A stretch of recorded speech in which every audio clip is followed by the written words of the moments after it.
Yo, good evening, USA, International, Canada, Long Island, aka Strong Island, plus the five spots of Brooklyn, Bronx, Manhattan, Staten Island, Queens. This is your man and homie, G Money Stacks, aka the Gregonator, your host with the most, misunderstood lonely nomad, unstoppable independent podcaster, creator, YouTuber, Queens, New York native who's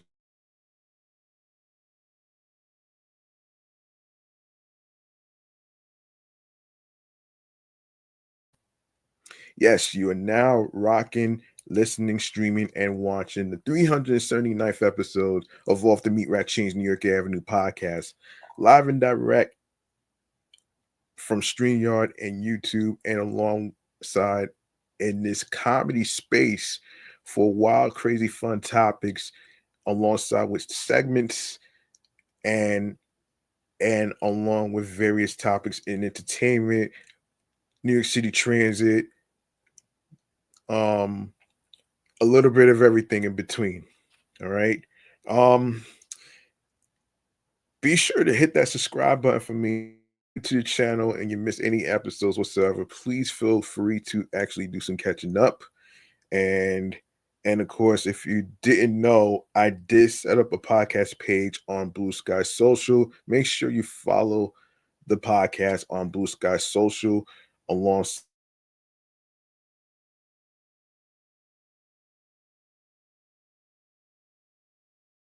comment and tell me what you think about the topics in the episodes. And of course, I will share where you can listen on streaming platforms at the end of the recording.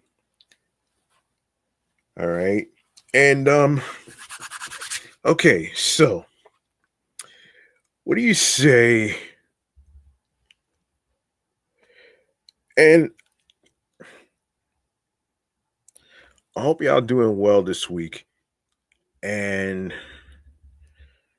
I know you guys are probably getting prepared for the Super Bowl 59 and the performances and stuff, which I'm probably not going to be able to watch. It's I don't know. I don't know if I'm gonna watch it though, but I think it depends on how I feel and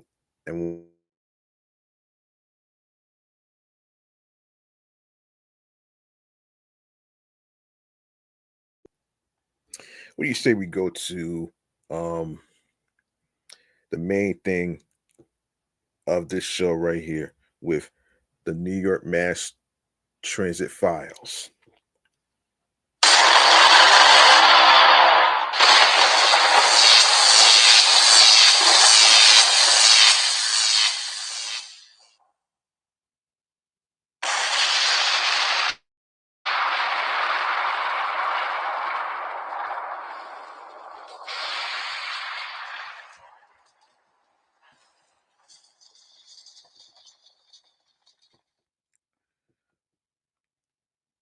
All right. Give me 1 second. Give me 1 second. Let me see. All right.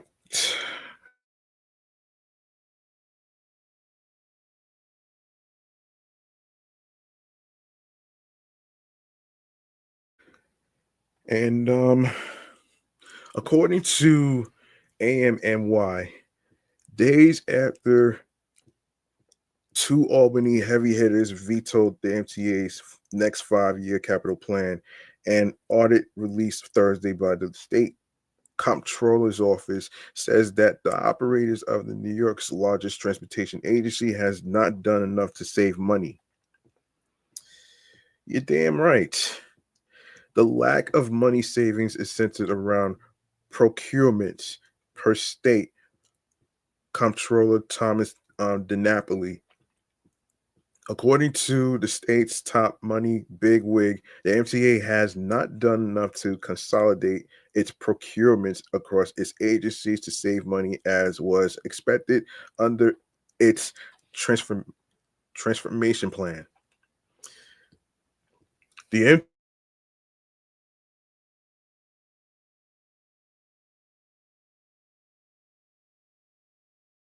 30th, 2019, which it did. One part of the plan was to consolidate procurements for its five operating agencies: MTA Construction and Development and MTA Headquarters, to save money and avoid redundancies, DiNapoli explained.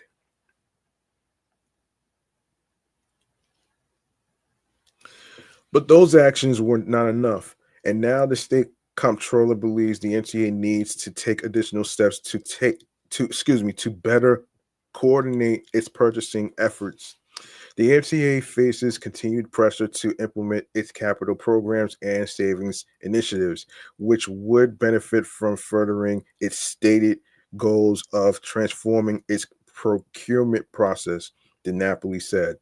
More savings may be possible if it does more to coordinate purchasing among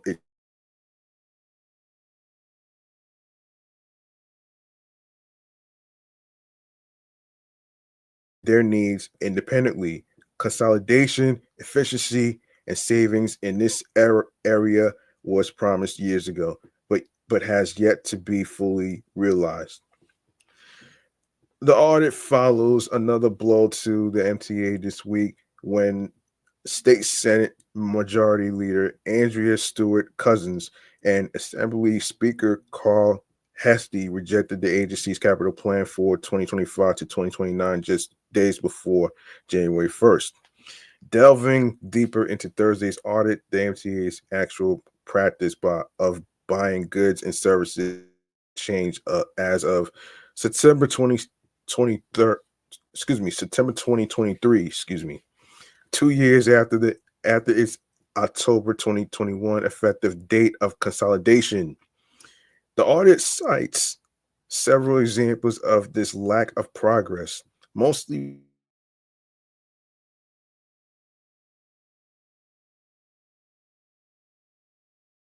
buses. According to the comptroller's officer, the MTA reported saving $152 million in 2022, but the audit examined 37.7 million dollars of that total and concluded that none of it was due to transformation or consolidation. Wow. Hmm. That's interesting.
Okay.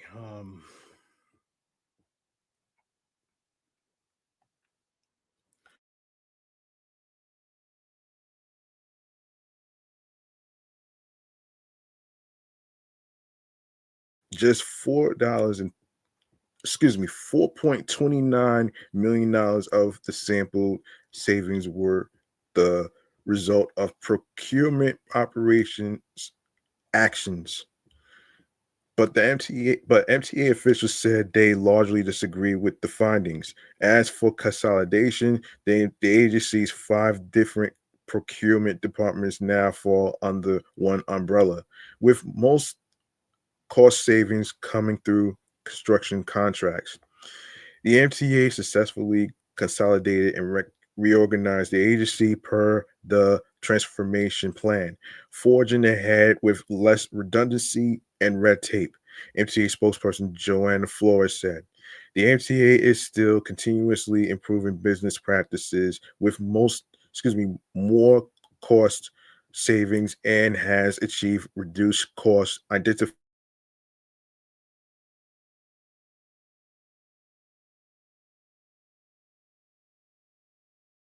annually.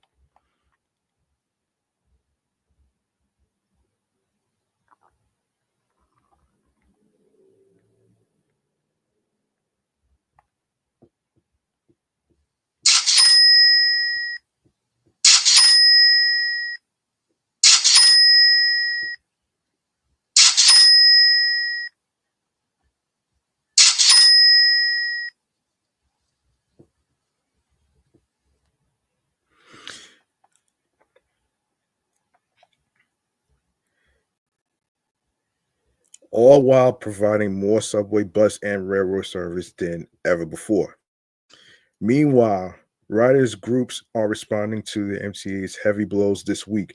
With the capital plan in limbo, public transit users do not know what to expect regarding the future of MTA projects, including signal upgrades and station improvements.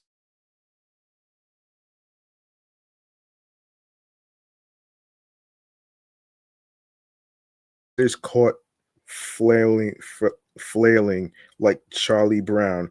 Lisa Daglian, executive director of the Permanent Citizens Advisory Committee to the MTA, said riders deserve a fully funded capital plan now so the MTA can begin the state of good repair and system improvement projects we desperately need. Danny Pearlstein, The Writers Alliance's policy and communications director said in response to the audit that needs are paramount. Efficiency is a work in progress, but elected can't make the perfect the enemy of the good when it comes to meeting riders' needs for safe, reliable, accessible public transit service, he said.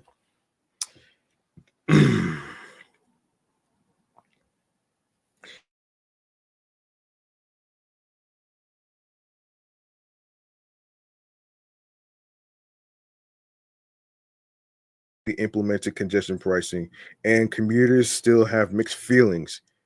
Yeah, I don't blame them. I don't blame them. Yeah, mixed feelings about the initiative. While some residents support the idea in theory, many are waiting to see how the funds brought in by the mandatory toll will be used to better transportation systems citywide, including how the MTA runs. According to Metropolitan Transportation Authority board leaders, 80% of the revenue brought in from the toll will go towards the MTA and making capital improvements within the subway and bus systems. The remaining income is to go to Metro North Railroad and Long Island Railroad. I don't know about that. Commuters aren't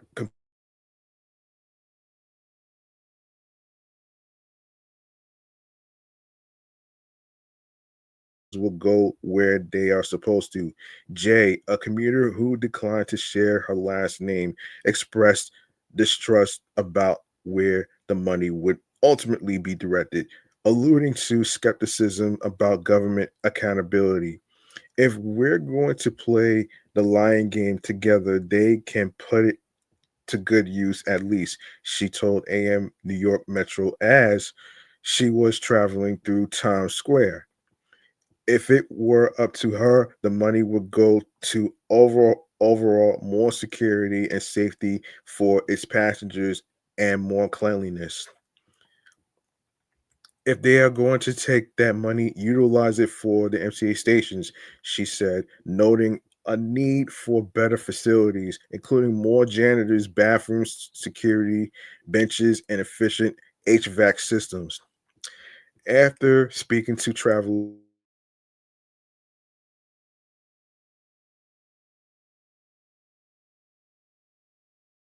improve is safety amongst the subways. I'm tired of seeing homeless people on the train taking up the whole chair, especially if we have to take the train all the time. Kenny, a resident and frequent subway passenger, told AM New York Metro, I hate having to have my fist ready in my pocket just in case someone tries to do something. I have kids. Kenny often has to travel at 2 a.m., adding to his level of worry. He said New Yorkers are desperate to feel safe. He also expressed skepticism regarding whether the funds from congestion pricing would actually benefit the MTA, suggesting instead they might go anywhere else. David, a Manhattan resident and frequent commuter, said there's a pressing need for increased police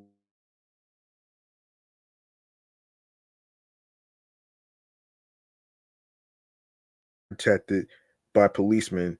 He said, the quality of life seems lower. It's not good for people visiting or people living here. Since he also drives in the city, he has mixed feelings toward congestion pricing, but he believes that the initiative could be beneficial. He suggested the implementation of tax breaks for residents as a way to mitigate the burden of congestion pricing.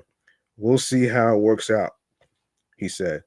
Ella, another commuter traveling from Grand Central to Times Square who declined to give her last name, agreed that safety is a big concern. I'd rather safety to be a priority other than stopping the homeless and people who can't afford to use the subway, she told AM New York. Everyone is a member of our community and deserves to be able to travel and get where they need to go every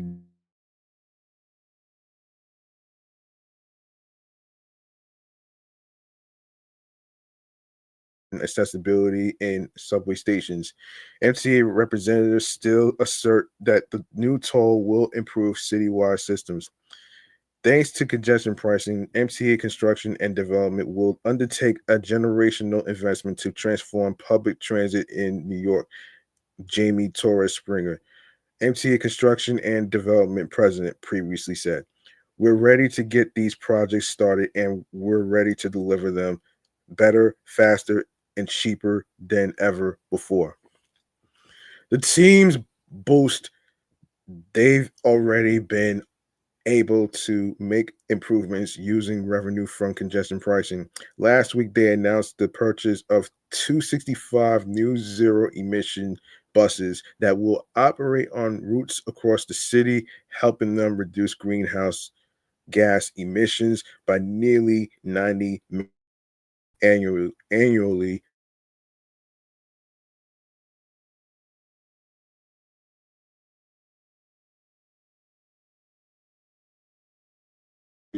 And the greenest region of the country, General Lieber, MTA chair and CEO, said in a statement. And these new buses, along with all the infrastructure upgrades to bus depots across the five boroughs, mean New Yorkers all over will soon be breathing cleaner air. Earlier this week, Lieber said the toll was launched without a hiccup and claimed the initial response has been positive. While the goal of easing traffic congestion and improving public transit is widely recognized, commuters are calling for a comprehensive approach that prioritizes safety, accessibility, and transparency in the use of funds. Exactly. Exactly. Exactly. Like seriously, like why don't the money go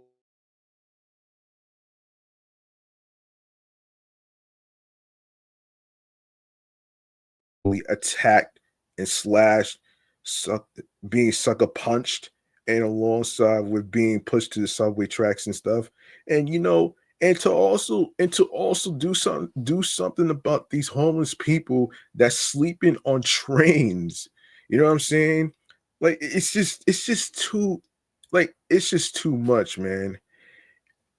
Every I remember for years taking the train to different destinations that I had to go to.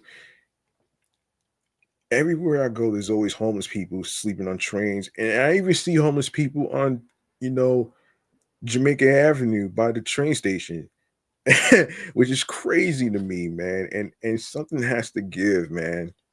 Something has to give. And like I said before, this whole congestion pricing bullshit is a cash grab.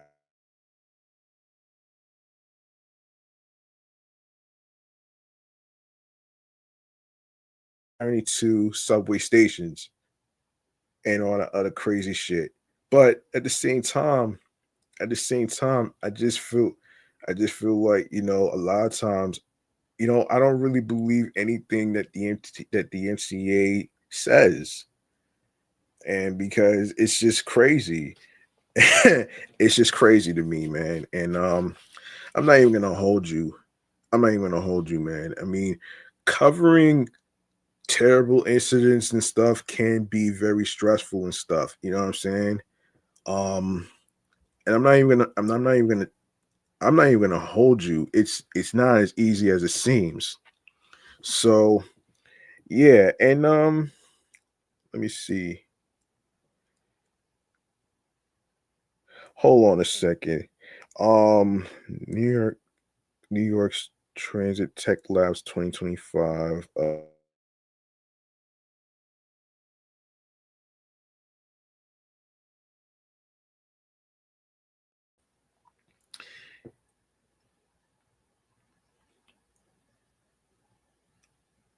Um, where is it? Where is it?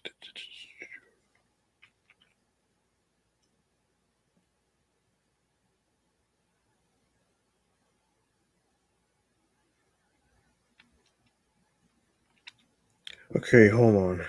Um, also in transit news. Okay, here we go. So, and and this is from It's International, the website. Regional New York City transportation agencies have launched the seventh annual Transit Tech Lab to improve public transit in the city's metropolitan area. This year's two challenges are on ridership improvement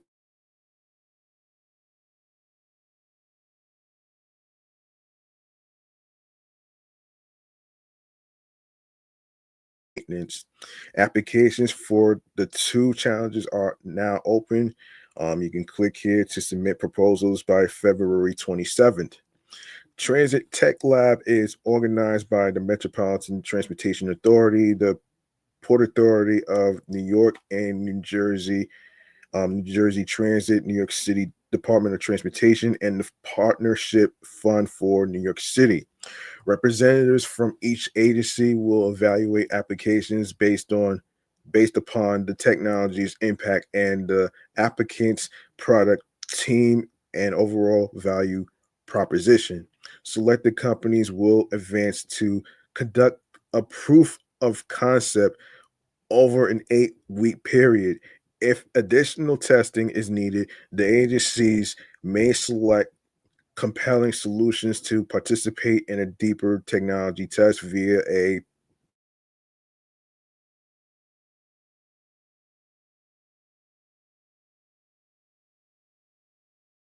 inception in 2018. There have been more than 900 applications with 69 companies testing their technologies, while 37 solutions have commercially scaled or have helped inform commercial procurements. Graduates of the lab program include Remix, a collaborative digital platform used to redesign bus routes, and Axon Vibe, designers of the Essential Connector smartphone app to help essential workers plan journeys during overnight subway disinfection closures. Another graduate is Netherlands, which created apps to enable visually impaired and limited English proficiently proficiency, excuse me, New Yorkers to better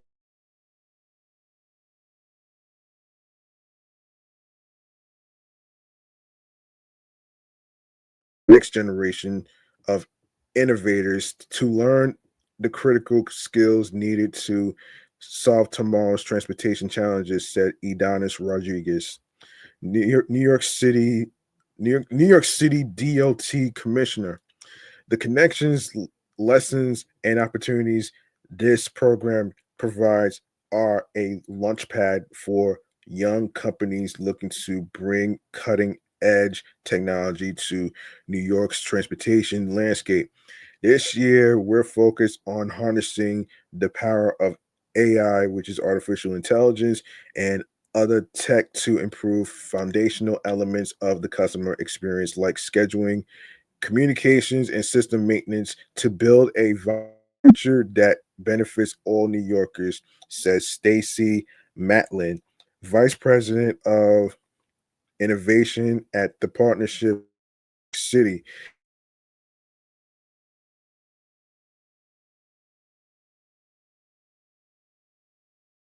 Passenger loads on subways, commuter railroads, and buses, understand travel patterns, and optimize scheduling according to paid ridership demands.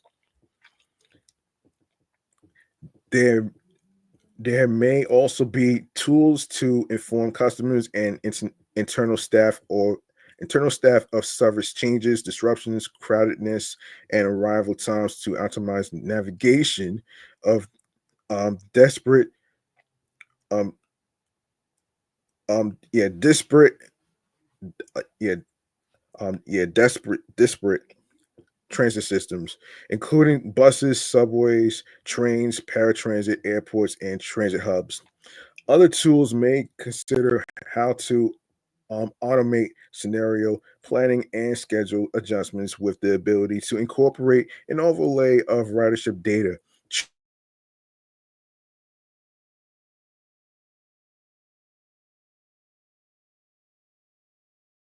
reduce fare evasion, including fare compliance tools to assist fare inspections. The inspection and maintenance challenge will consider how to digitize manual inspections and optimize maintenance processes. Technologies may include zero emission bus specific operations and maintenance tools, as well as data analysis tools to improve maintenance prioritization.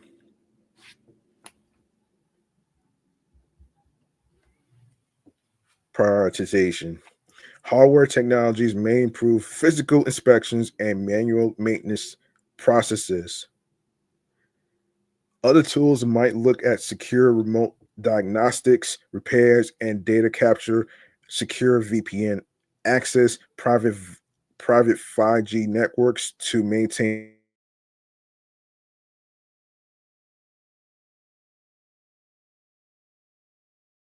modeling software to inform strategic business and operational decisions that can analyze and weigh cost impacts, for example, cost modeling over time, as well as environmental assessments and risk impacts.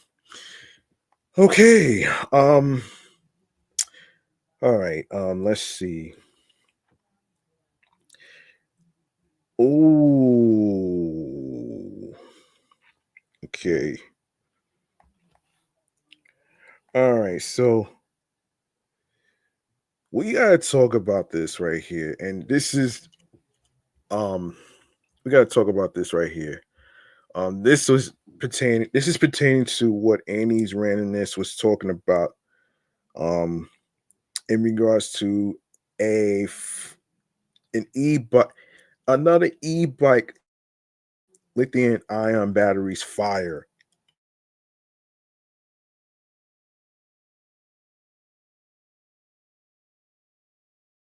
This is what we have to get into right here in a segment that I like to call chatting all the jazz. All right, let's get into it and let's talk about it.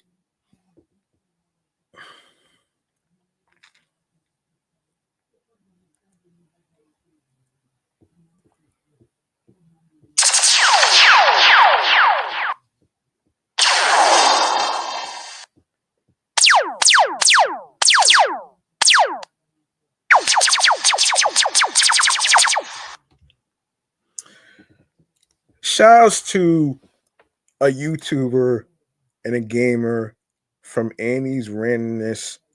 Andy, shouts to this guy for pointing out this incident right here that we're about to get into right here.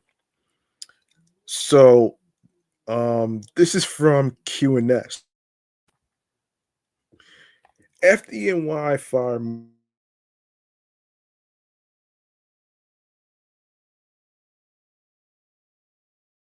house that injured three residents and a firefighter were injured a few blocks south of Casino Corridor Park on Friday morning.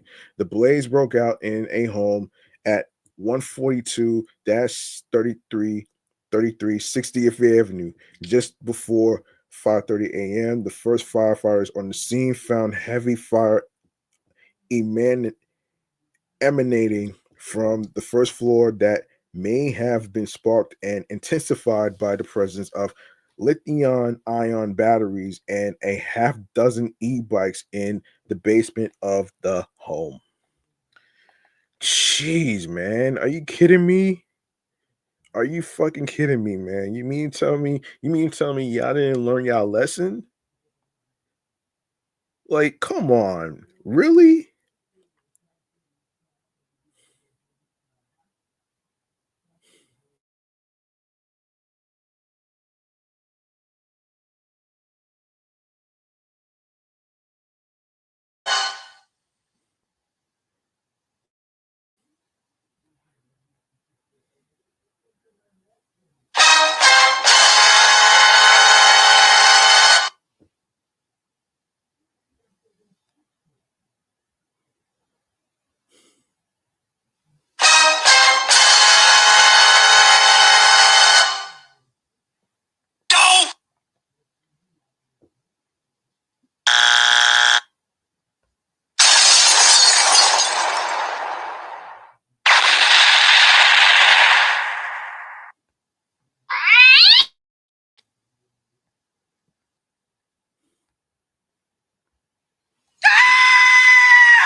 The FDNY dispatched a dozen units and 65 fighters and EMS personnel to the scene between 142nd Street and 146th Street, a block north of the Long Island Expressway, where they encountered a serious obstacle caused by a sub-freezing temperatures.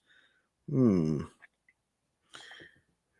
When they stretched their hose, they had a frozen hydrant in front of the building, so they had to go up and find another hydrant up the road. So there was a delay in water.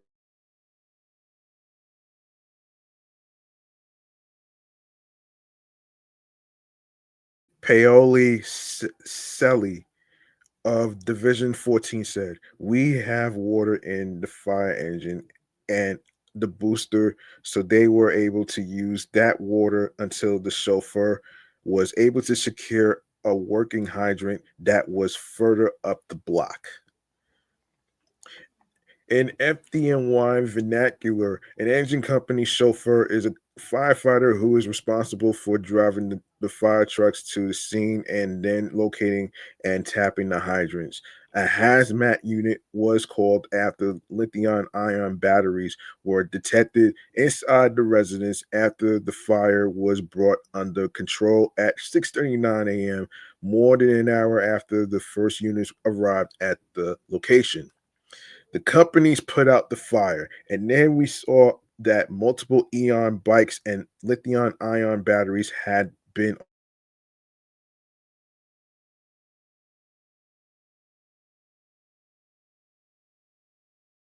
Laselli, excuse me. Um, EMS transported three civilians to area hospitals. Two residents were listed in serious but stable condition with non-life threatening injuries, the FDNY said. Another civilian and a firefighter were treated for minor injuries.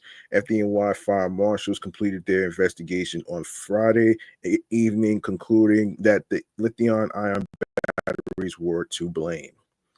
Ah, wow. How crazy would that have to be, man? Yikes. Let's see. Um, okay, let's get into Meghan Markle because this is crazy. This is the craziest shit that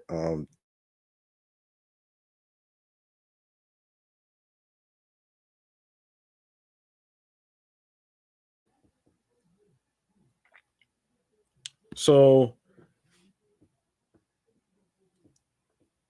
here's what's happening. According to E Online, Meghan McCain isn't hiding her point of view following the trailer debut for Meghan Markle's upcoming Netflix series with Love, Meghan. The political commentator dismissed the Suits alums' new project as being completely and utterly tone deaf. I was originally a Meghan Markle supporter. McCain, who co-hosted The View from 2017 to 2021, wrote in a post on X, formerly Twitter, January 2nd. I thought she was cool, stylish, and refreshing. But the 40-year-old said she had a change of heart after the Duchess of Sussex, whose husband Prince Harry is fifth in line to the British throne,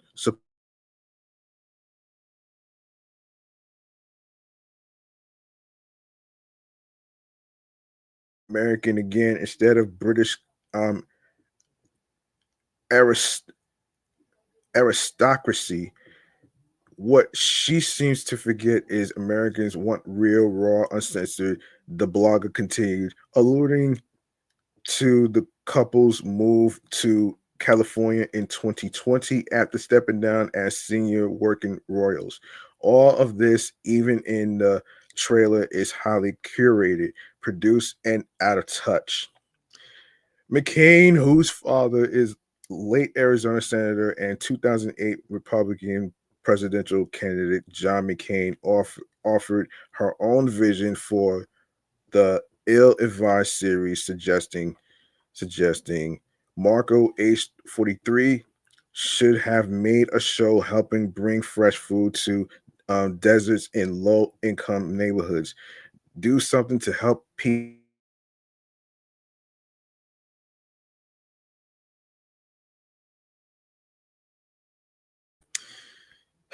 I have to disagree, man.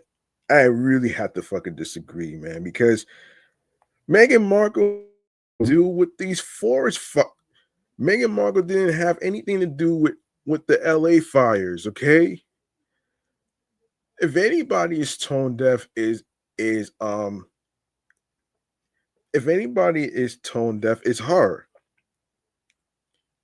Megan McClain. Megan McCain. She's the one that's tone deaf, man. She has nothing. Meghan Markle has nothing to do with the LA fires, okay? Like to actually put the blame on her, that's just flat out wrong.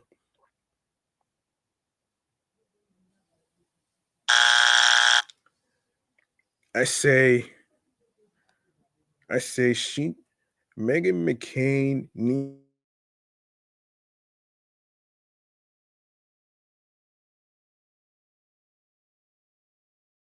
and speak for herself because because nobody likes her, okay? Nobody likes her. And I'm not even gonna hold you. Nobody likes her. It's just it's just so fucking it's just fucking ridiculous, man. I'm sorry. I'm sorry, but this is just flat out foul on her part, man. Very foul. Very foul.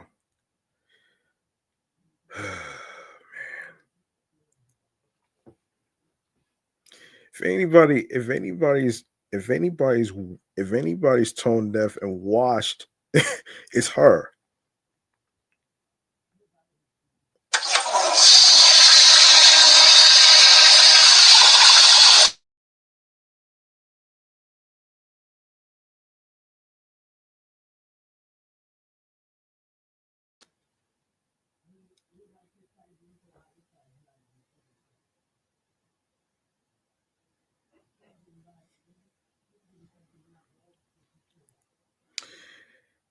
And speaking of which, speaking of which, speaking of Meghan Markle, I didn't get a chance to cover her in episode 377 recently, only because I didn't have a way to actually I didn't have time to get to that story. So let's get into it right here. All right. So speaking of Meghan Markle, right?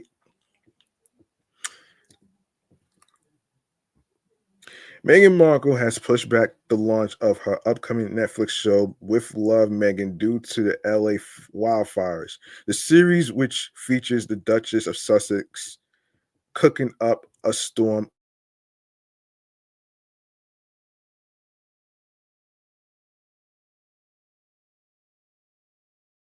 co-star Abigail Spencer, was set to premiere on January 15th. Following the wildfires in California, however, the LA native asked Netflix to push back the launch. It will now bow on the streamer on March 4th. I'm thankful to my partners at Netflix for supporting me in delaying the launch as we focus on the needs of those impacted by the wildfires in my home state of California, Markle said in a statement. Um, the show, which is understood to have been filmed in Markle's current hometown of Santa Barbara, also features Roy Choi, Alice Waters, and an appearance from Markle's husband, Prince Harry. The 8-part series is directed by Michael Steed. The fires, which started on Tuesday,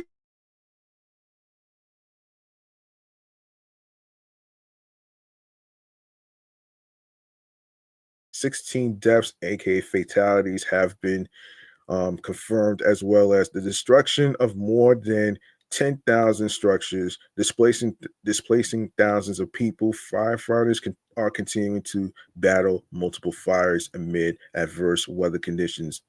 On Friday, Marco and Harry visited the Pasadena Convention Center alongside Gavin Newsom's wife, Jennifer, to meet those affected by the fires.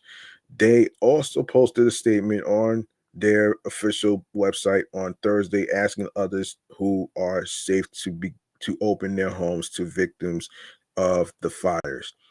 If a friend, loved one, or pet has to evacuate and you are able to offer them a safe haven in your home, please do so. Harry and Marco wrote, and be sure to check in with any disabled or elderly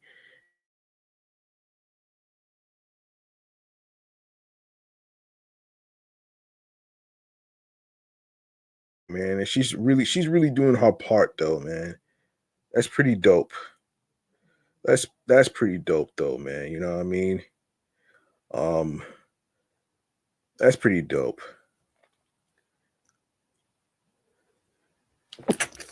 Excuse me. All right, so I want to make some noise for Meghan Markle, man, for doing what she can to help out the community in California.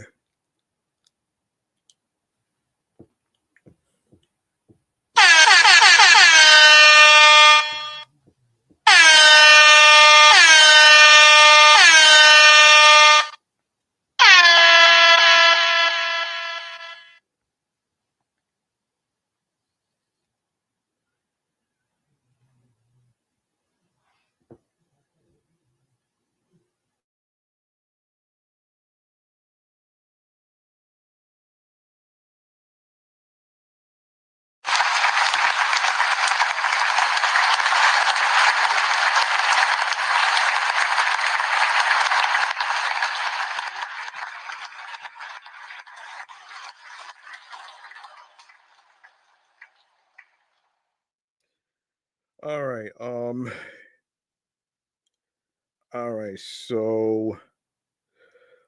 right, so Joey Badass. Um, this is crazy. Joey Badass and ex-pro era member D Knows unfortunately came to physical blows in NYC store on Monday, which took place December 23rd before Christmas. In a footage caught by the unnamed apparel store, the former friends could be seen having an intense discussion before scuffling inside the establishment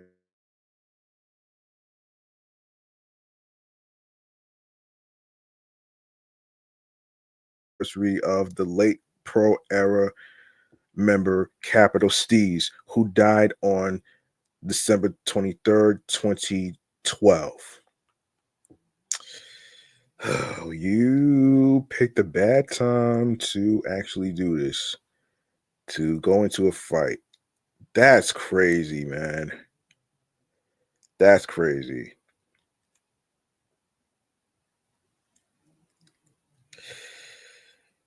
Oh, Lord.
Okay.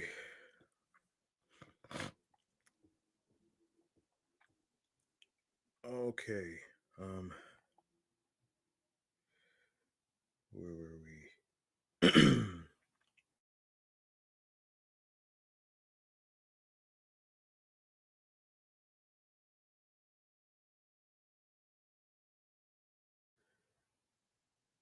um,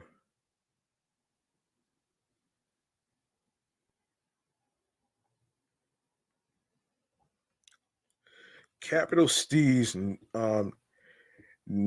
um, nay, Courtney DeWar Jr. reportedly leaped from the roof of Cinematic Music Group headquarters in Manhattan on December 23rd, 2012. Ahead of his tragic death, Steez posted the cryptic message, "The End," on X, formerly Twitter. Since then, Pro Era had created Steez Day, an annual event to commemorate the late rapper and financially help support his family.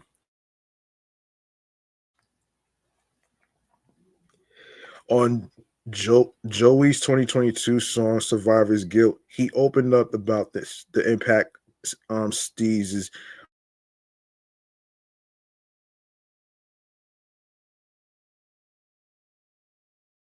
My nigga gone. He will never be forgotten. He raps. Ever since he left, I've just been struggling without him.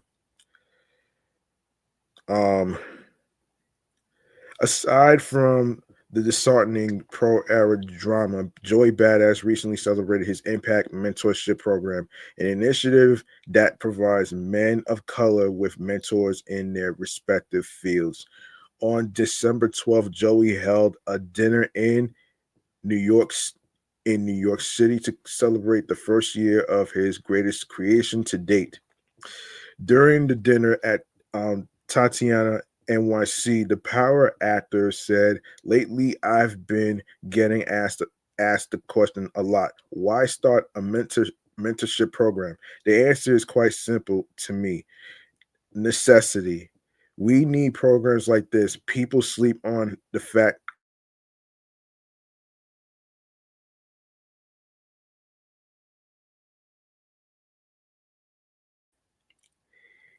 he added, I've been navigating this industry for the last 12 years of my life. Every room, every table I come into, the circumstances are the same. Not enough people who look like me in positions of leadership. So this is my small contribution to the world of how I can make a difference and make a change.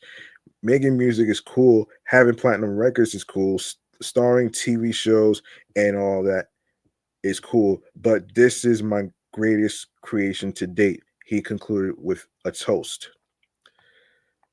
So there you go, right there. There you go, right there, man. So, you know, yeah.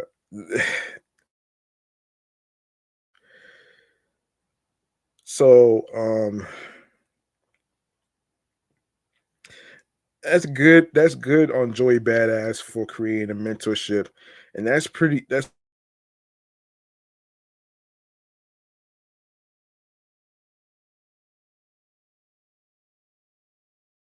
National Hot Dog Day. Yeah, like everybody loves hot dogs, right? Well, there's a day for it though, man, for days. So let's get into it right here. When we think of summer, hot dogs come to mind almost immediately. It's just part of the overall experience. A summer day at the amusement park or at a baseball stadium pairs nicely with a hot dog, um, or tofu dog for those of you who prefer a meatless version. Ew, tofu. Hot dogs don't have to be made with meat, and anyone can enjoy the age-old American favorite food any time of the year. Sure, hot dogs can be purchased and enjoyed at any time.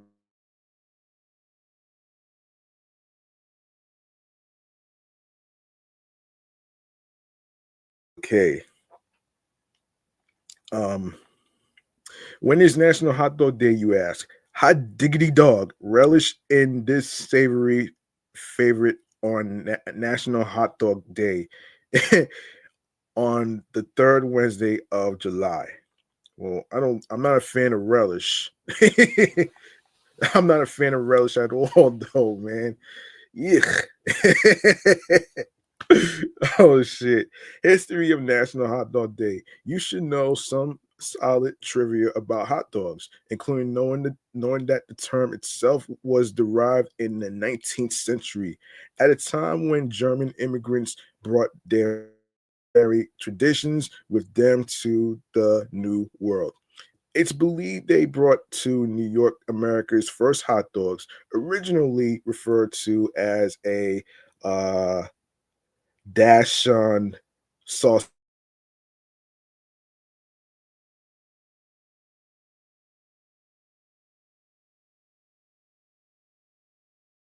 Around 1870, Charles Feltman, a German immigrant, began to sell hot dogs out of a stand on Coney Island. He sold over 3,000 frankfurters in a bun that year alone. While we cannot be completely sure how or even when National Hot Dog Day was created, we do know that the day was created as a nod to National Hot Dog Month in July by the National Hot Dog and Sausage Council to highlight this fan favorite. Hot dogs became a household name in the late 19th century when casual food lover and baseball team owner of the St. Louis Browns, better known to some as the Baltimore Orioles, Chris Von D. Ahe,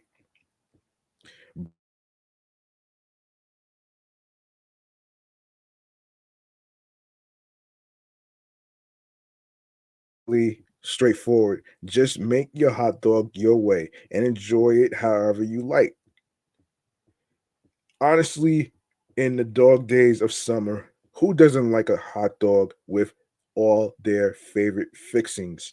Some take hot dogs beyond food form. There are also wiener dog races um, and other relative inclusive festivals to consider. We very strongly encourage you to indulge away. Oh shit. Um yeah, so let's go over the timeline here for National Hot Dog Day.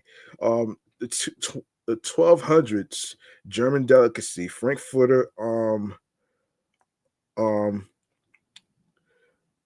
Frankfurter Würstchen are distributed in Germany.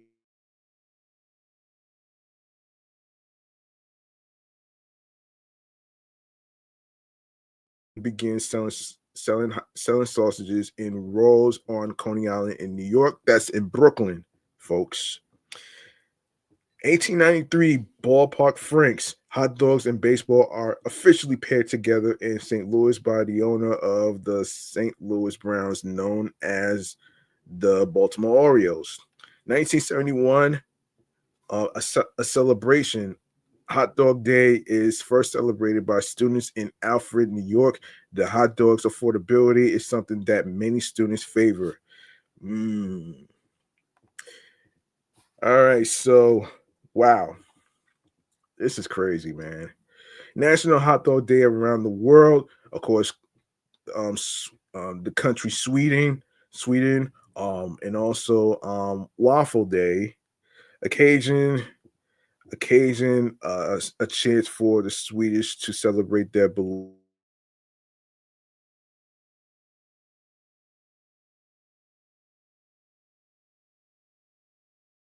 National Chocolate Fish Day. Who the hell puts chocolate on fish? Who? Why would you put chocolate on fish?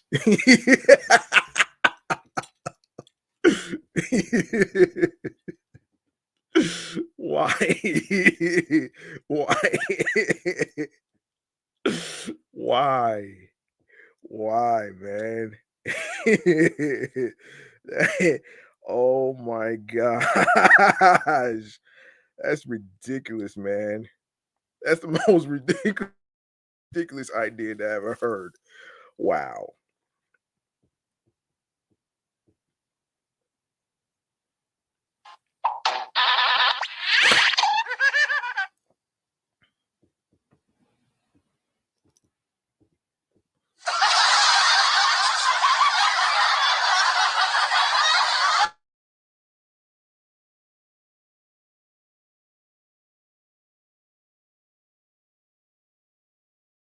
Oh Lord.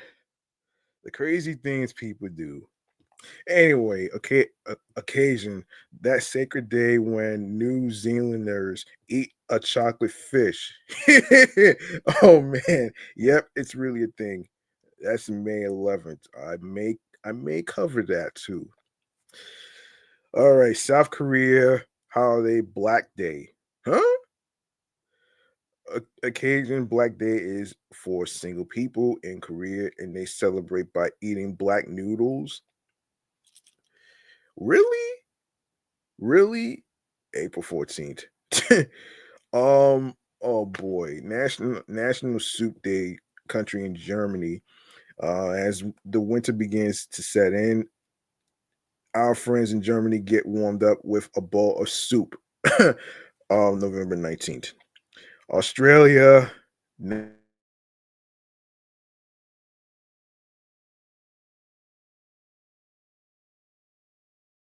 marshmallows, and a cup of hot cocoa, which is short for chocolate, May 18th. Frankfurter, Frankfurterly speaking, every day is hot dog day, filling and delicious. The beloved food is enjoyed any day. No, excuse me. Common traditions on National Hot Dog Day include firing up the grill to cook hot dogs outdoors with friends and family, and topping your hot dogs with your choice of condiments. Hot dog eating contests are another popular way to celebrate the day. Special deals on hot dogs are also also offered by many eateries and retail stores. And you'll find longer than usual queues near hot dog vendors. So, National Hot Dog Day by the numbers 7 billion, the estimated number of hot dogs consumed by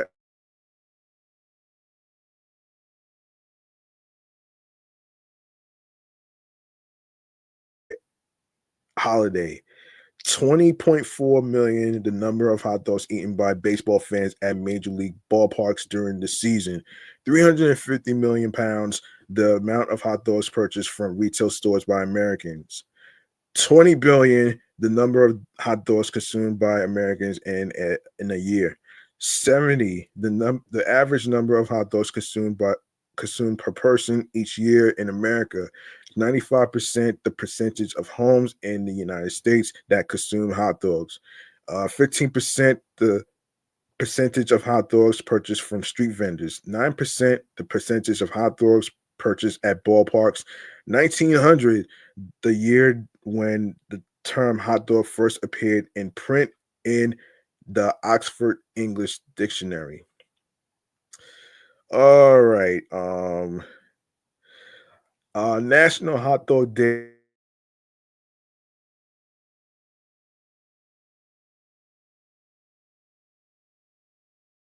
The only rule of the day is to make your favorite hot dog your way as many times as you like. That means you can have beef, turkey, or tofu. Yuck. With mustard. I like mustard. I like mustard. I'm not a fan of relish. I like ketchup. I like ketchup too. Grill it, boil it, or put it in the microwave. Outside feedback or input isn't required. Your preferences dictate your enjoyment. Hot dog parties are a thing. Did you know that you can celebrate National Hot Dog Day with a party? Yes, it is true.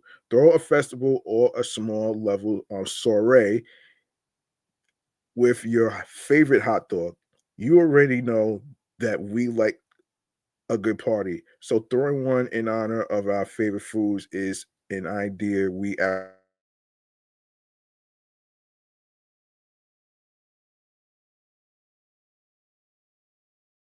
ourselves in a baseball stadium that day. We strongly encourage you to enjoy one with the game.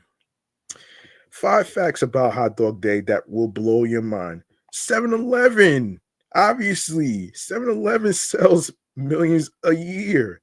In 2014 alone, 7-Eleven sold well over 60 million hot dogs in their store, and in 2017, the store chain sold over 100 million hot dogs. Condiments make a hot dog thrive.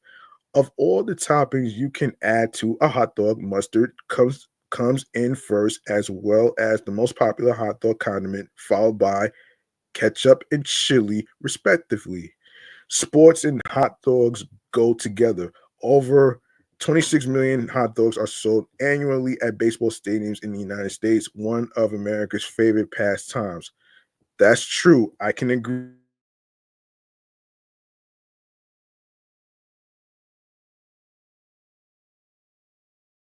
You can find a hot dog on most street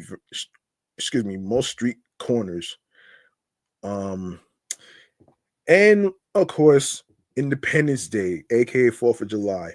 On this summer holiday, over 155 million hot dogs are reportedly consumed. Why we love National Hot Dog Day, you ask? They are a testament to American innovation. While the deep origins of the hot dog can be traced back to either Frankfurt or Vienna, the American hot dog dates back to the 1860s when German immigrants started selling them from stands in New York City. Splash of ketchup here, a little bit of mustard there, and you've got the birth of the American hot dog. They offer endless variety. In the mood for an all beef Chicago dog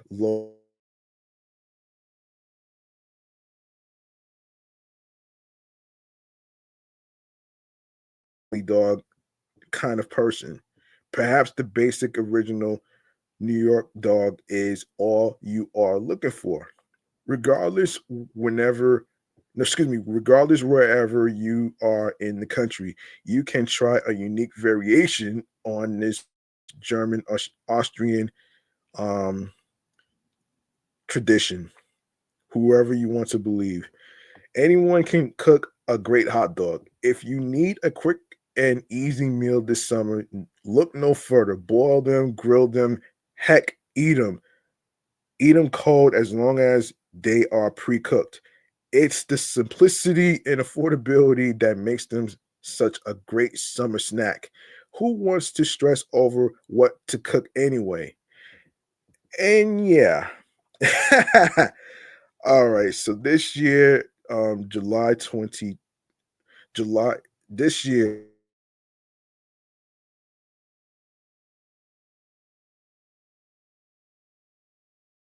right? So there you have it right there, man. And also what's so cool is Jamie Foxx, man, the comedy legend and actor. All right, so according to Variety, in his new Netflix comedy special, what had happened was Jamie Foxx finally told the story behind the mysterious and harrowing medical emergency that left him hospitalized and fighting for his life in 2023.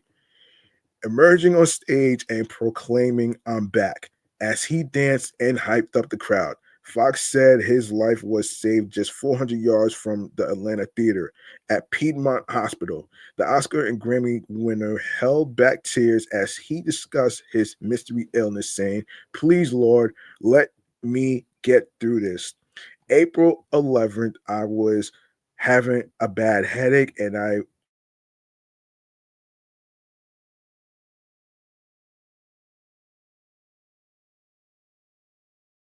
Fox joked. He said before he could even take the aspirin, he blacked out and remained unconscious for weeks. I don't remember 20 days, Fox said. He was told that his friends took him to a doctor in Atlanta, gave him a cortisone shot, and sent him on his way. What the fuck is that? Fox quipped. I don't know if you can do Yelps for doctors, but that's half a star. His sister Deidre Dixon, whom he described as 4'11" of nothing but pure love, knew that Fox was experiencing something much more severe. She says, "Get him in the car. That ain't my brother right here." Fox said. She drove around. She didn't know anything about Piedmont Hospital, but she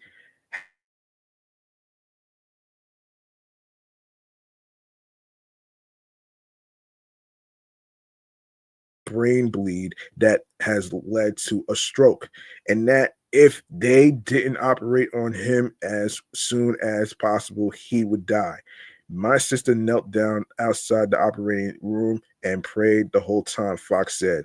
He said it was kind of oddly peaceful being conscious, adding, I saw the tunnel. I didn't see the light.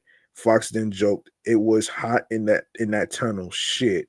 I am I going to the wrong place in this motherfucker? Because I looked at the end of the tunnel and I thought I saw the devil. Like, come on. Or is that Puffy, aka Diddy? Oh man. After per, after the pro after the procedure, the doctor told Dixon that Fox may be able to make a full recovery, but it's going to be the worst year of his life.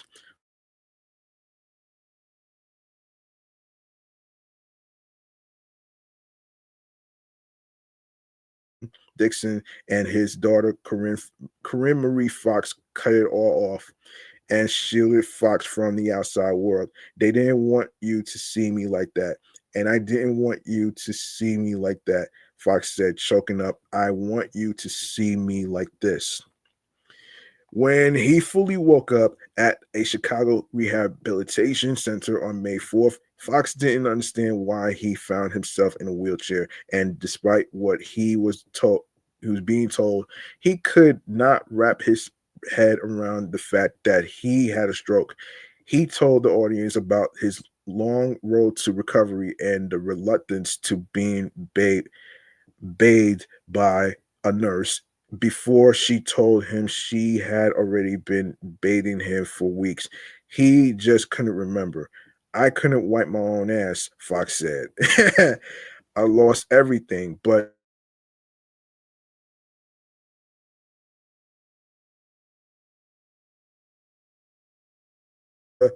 of the comedy special, if I could stay funny, I could stay alive. The comedian then cycled through celebrity impressions, including Denzel Washington, Dave Chappelle, Mike Tyson, Jay-Z, and Cheeseface 47, the president. He said during the first 15 days of his hospitalization, the doctors thought he would die because his vitals were too high and he needed to be kept calm.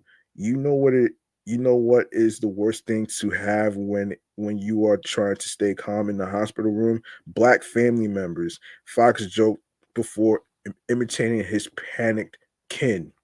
Fox said he didn't want his youngest daughter, 14-year-old Annalise Bishop, to see him in that state. Nonetheless, she snuck into his hospital room with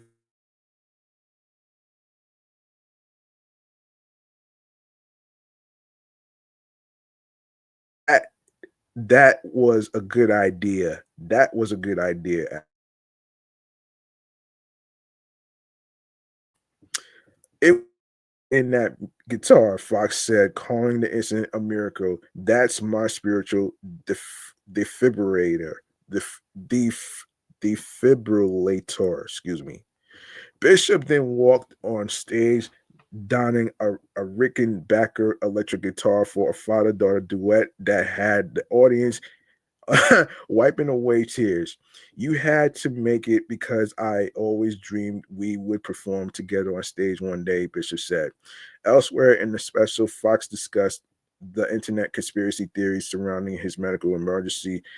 Y'all motherfuckers really thought I was a clone. And I didn't agree. I did not listen. I did not agree with those conspiracy theories, and I truly did not agree with the idea that my mother said that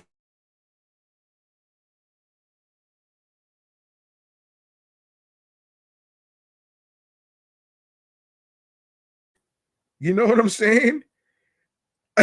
I mean, this is just so ridiculous. I just feel like this is I feel like the irony here is like, yo, conspiracy theorists would make up anything, man. The same way you have fucking doctors coming up with ridiculous surveys and shit. Like, seriously, like, can we stop with the assumptions, please? Like, be for real, man. Yeah, and his spirituality. God gave me a second chance. Fox also showed a brief highlight reel of his most iconic characters and led the theater in dance and a sing along. The Ray and Dreamgirls star sat down at the piano to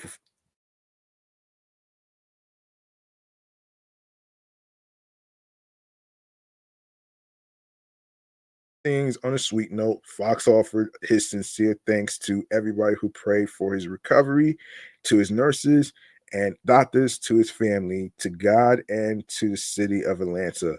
As he shook the hands of the audience members in the front row, Fox sang, "Thank you for my body, thank you for my soul."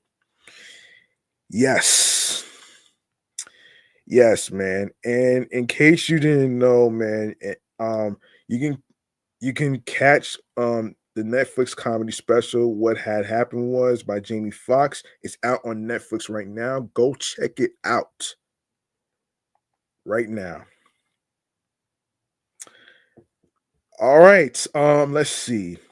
Let's see. Let's go to all right. Keyshia Cole We haven't heard from her for a long time, actually, the legend.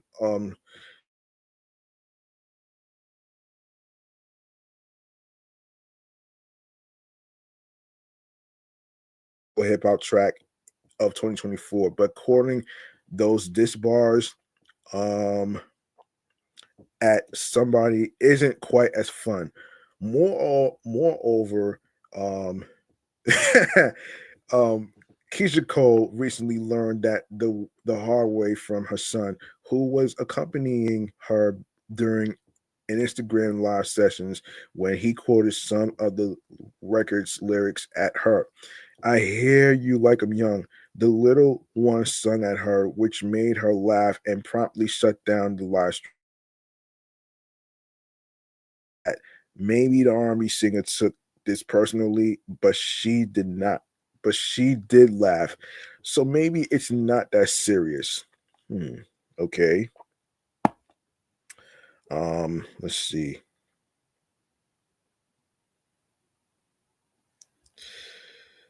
Let me see. Oh boy.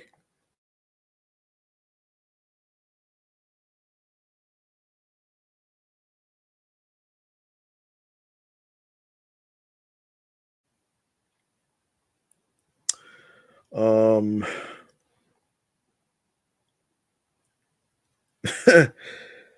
All right. So, however, the main reason as to why fans even reached that conclusion was because Cole's relationship with a younger rapper.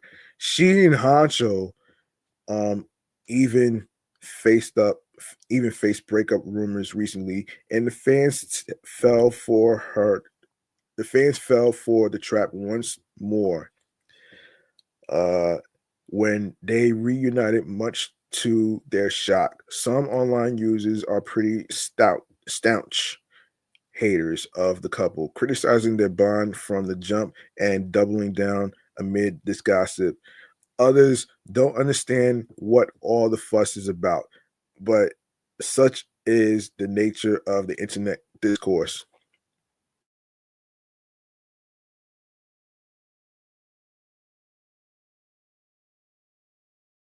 Excuse me, with a bone to pick with Kendrick Lamar's Not Like Us.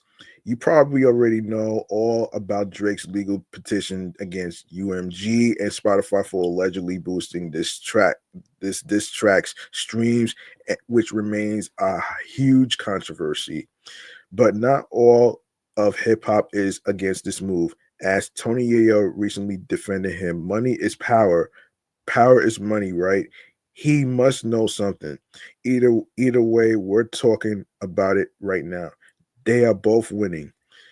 Meanwhile, whether or not Keyshia Cole and Honcho are still in a relationship, fans will continue to make their judgment calls on their bond. If even Cole's son contributes to these narratives via some likely random song quotes from Not Like Us, then we can't expect things to get any easier for the couple.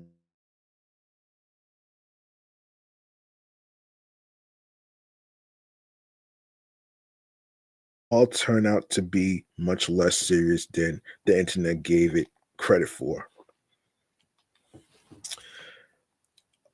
Speaking of credit, man, let's go to Young Buck. All right, Young Buck wraps up a financial literacy course, signaling a new opportunity to rebuild his career and legacy, according to allhiphop.com. Young Buck might be the next big hip hop mogul after taking meaningful steps toward a fresh chapter in his career by completing a certified financial management course. The course was administered online by Evergreen Financial Counseling, an agency authorized by the U.S. Department of Justice for those in bankruptcy.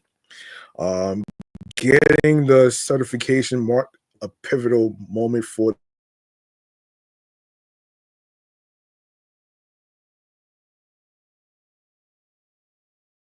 early Thursday morning, December 26th, signifies a move toward greater financial literacy for the rapper whose career has been shadowed by persistent money troubles. Young Buck has spent years untangling himself from mounting debt, legal disputes, and multiple bankruptcy filings. Young Buck navigated escalating challenges since first filing for Chapter 11 bankruptcy in 2010, following an IRS raid on his Tennessee home. He emerged with a clean slate in 2013, but by 2020, he filed Chapter 13 bankruptcy to settle nearly $750,000 in debt, debts. Ultimately, hang on a second. Ultimately, liquidating personal assets, including the rights to his trademarked name. Oh wow!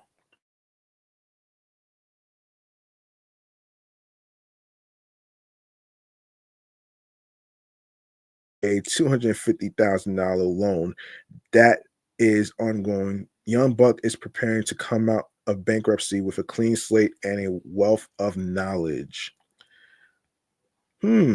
How about that? That sounds pretty dope though, man. So yeah. Mm, yeah,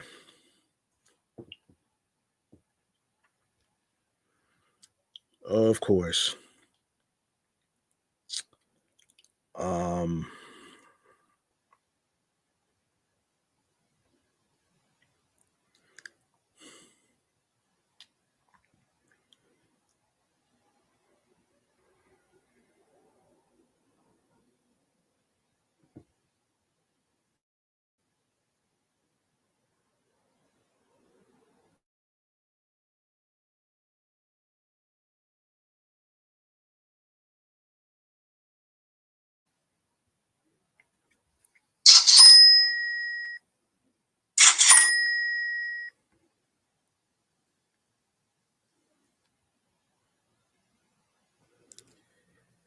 all right. Let's continue. Um Come on.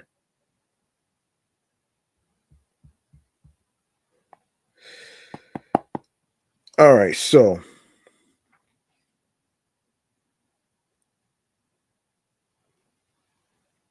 right, get rid of this, please.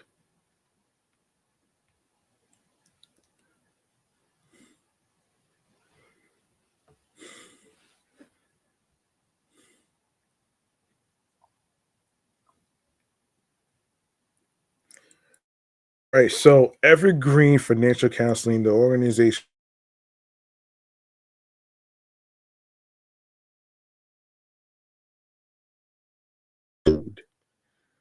All right. Congratulations, young buck, for making a clean slate to your financial situation. That to me, that to me is how you can be successful in anything.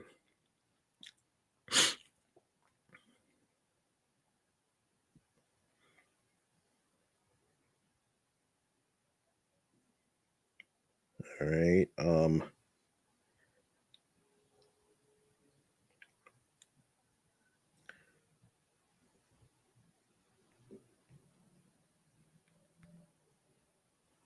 Hmm.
Okay. All right. Let's get into.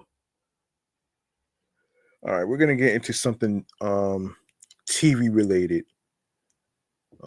Let's get in. We're gonna go in this segment right here. TV show.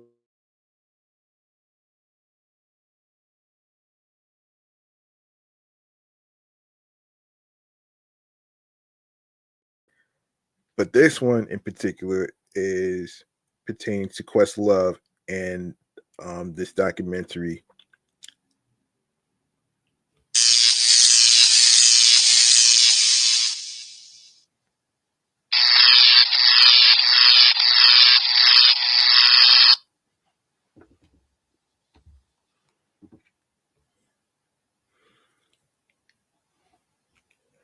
All right. Okay. So okay. Yeah, and according to a Variety, a documentary about the music performances on Saturday Night Live is coming to NBC. Um, direct Directed by Oscar winner Amir Questlove Thompson and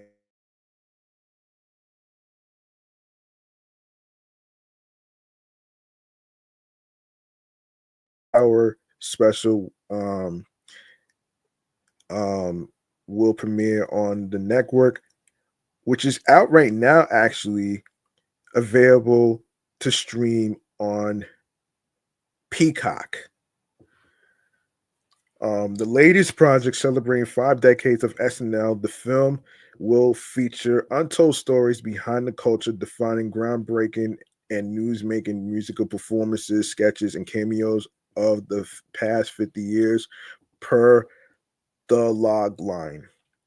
The doc will also feature more than 50 interviews, including Bad Bunny, DJ Breakout, Elvis Costello, Miley Cyrus, Billie Eilish, excuse me, and Fine- Phineas, Dave Grohl, Debbie Harry, and Chris Stein, Mick Jagger, Dua Lipa, uh,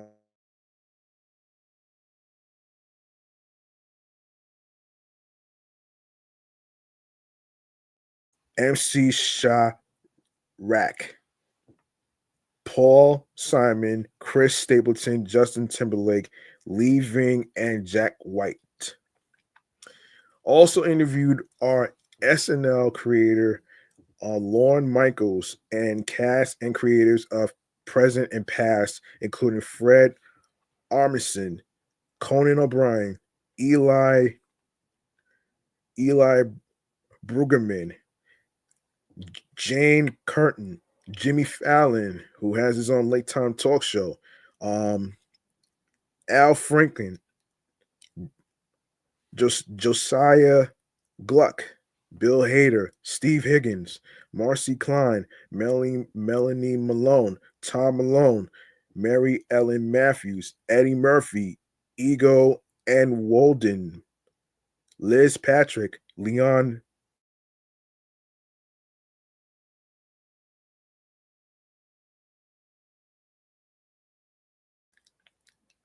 Seed Lecky,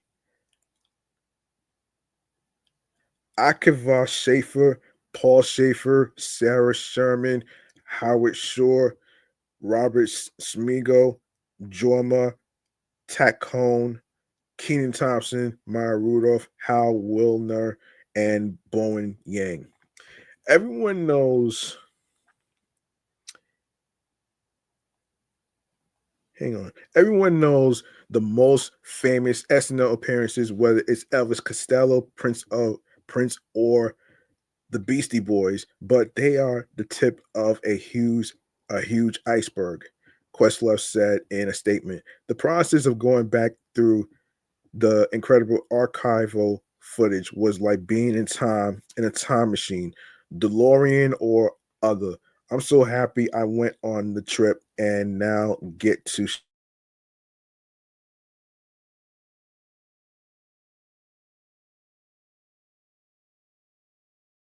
by Michaels, Questlove, Zara, Zolman, Aaron David, Dave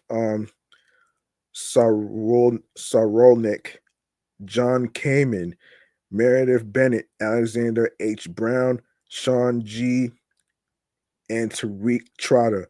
Rodriguez serves as producer. The special is produced by 215 Entertainment, Radical Media, and Broadway Video. Rounding out the Saturday Night Live 50th anniversary programming is a 4-part docuseries titled SNL 50 Beyond Saturday Night.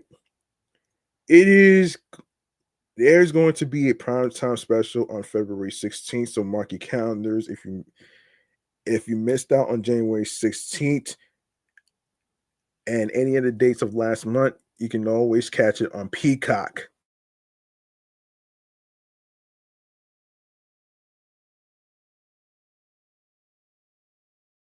The stuff that I want to talk about here, actually. As a matter of fact, let's get into this right here, man. Let's get into this right here. TV shows returning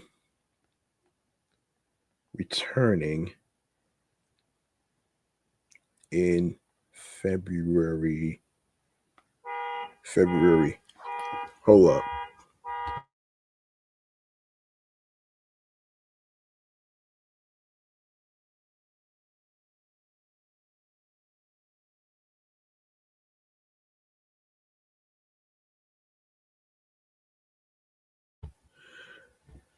All right.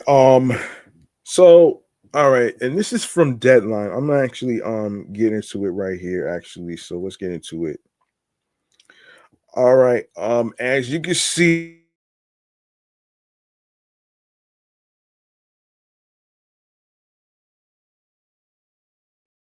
America, The Eastern Gate, High Tides, Netflix, The Snow Girl, Netflix, season 2, Tom Green Country, Prime Video, new unscripted series, Outback Alpo Hunters, History, season 8.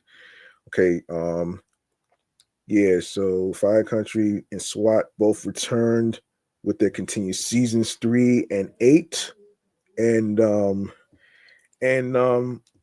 today, New York Homicide on Oxygen, season 3, We Baby Bears, Cartoon Network, season 2, NHL Hockeyverse matchup of the week, NHL Network, new animated sports series. February 2nd, which is tomorrow, Grammy Awards, which is happening. I'm not watching that. Operation Healing, Heroes, Discovery, season 7, Dog Detectives, Animal Planet, season 1.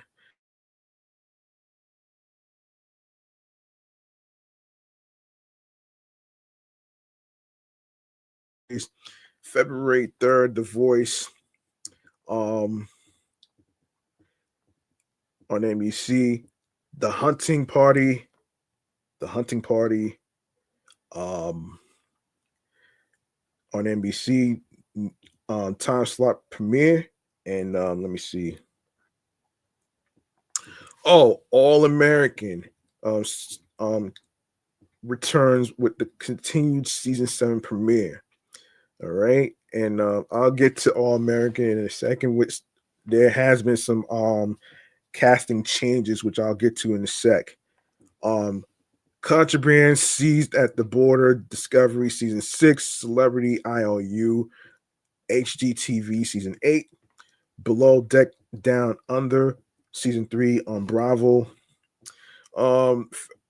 February 4th, Wicked Game, The Devil in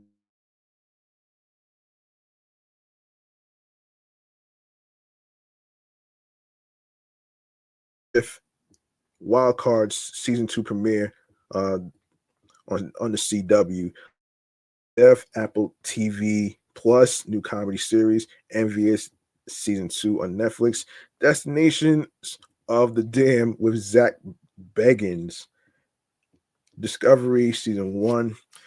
ReZero, starting life in another world, Crunchyroll season 3. February 6th, The Kardashians on Hulu, season 6, Invincible, Prime Video, season 3, Clean Slate, new comedy series on Prime Video, Sweet Magnolias, Netflix, season 4, Celebrity Bear Hunt, new competition series on Netflix. Also on Netflix is the new drama series, Apple Cider Vinegar. And also on Netflix, new drama series, The R Murders.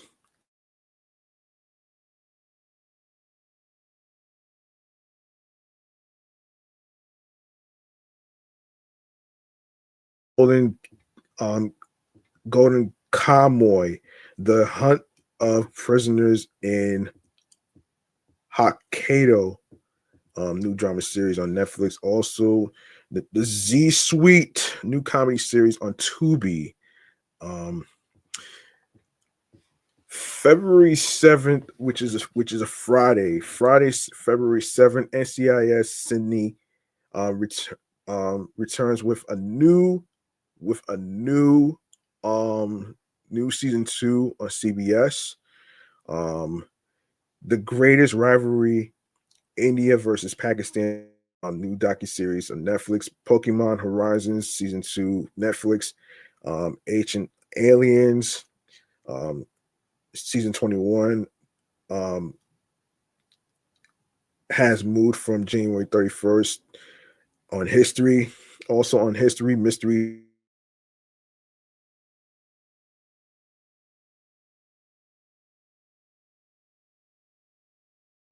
Yosemite with Kevin Costner on Fox Nation, new documentary limited series. Ready to Love, season 10 on OWN. Love After Lockup, crime story.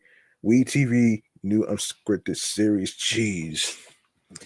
And of course, obviously, Super Bowl 59 on live sports special on Fox, which is next Sunday.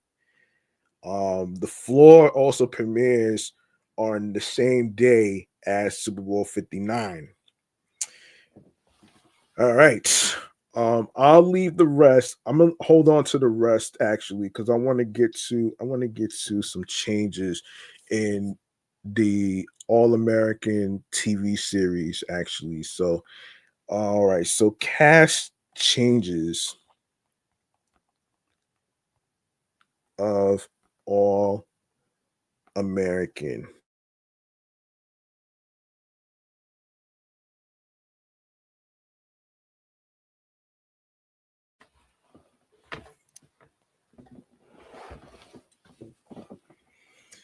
Um yeah.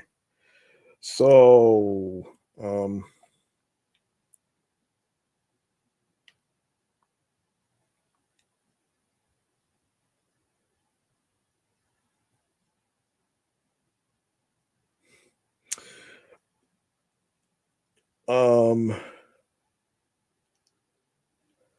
let me see. Okay. This is gonna sound all right. So here's what's going on here, folks. I'd like to actually mention this actually. So, who makes up the cast of All American season 7? So, following the season 6 finale, All American said goodbye to 6 regular cast members, most notably Ezra. Also gone are Samantha Logan, who played Olivia Baker, Cody Christian, who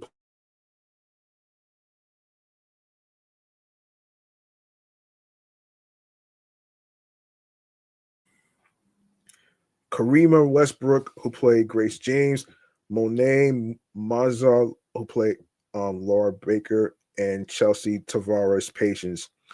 But here's who will be in season 7. Season 7. So, Michael Evans bailing as Jordan Baker, Greta. Um, hey, Greta. Let me hold on a second.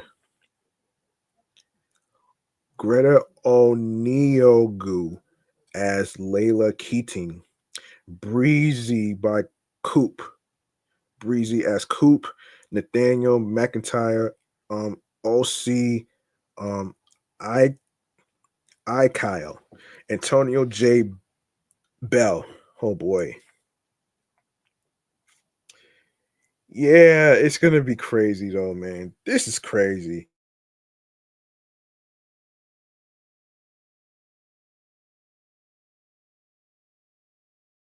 Line. I'm gonna go to deadline real quick. All right. Mhm.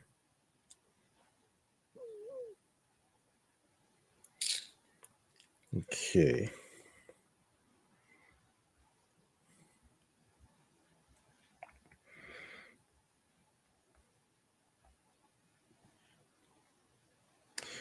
All right.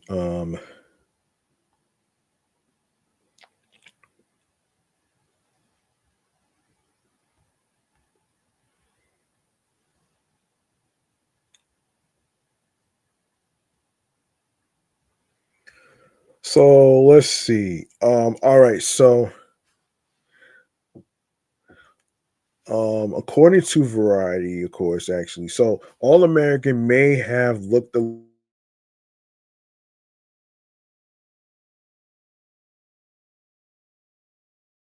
whole goal of creator and executive producer um, of and Keiichi Okoro Carol, who made the choice to shake things up in a big way. Daniel Ezra and I had talked about the plan for when we sort of felt Spencer's journey was complete and what that completion looked like.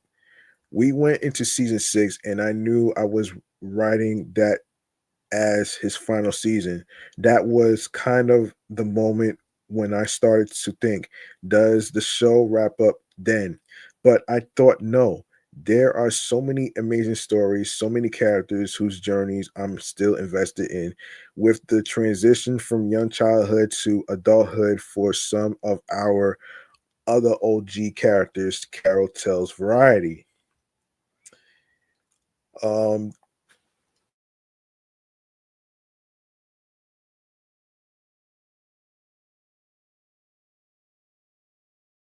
and asked her if she was the All American showrunner. The woman then broke into tears. She talked about how the show changed her life and how she originally dropped out of college because of stuff going on with her family and didn't feel like her dreams were worth pursuing. All American had made her go back to school, Carol says. They both cried and hugged. And then the woman told her she hopes the show will still be on when her younger brother gets older so that he can see a show like that where his dreams feel worthwhile and he feels represented. From there, Carol had a complete breakdown. Um, and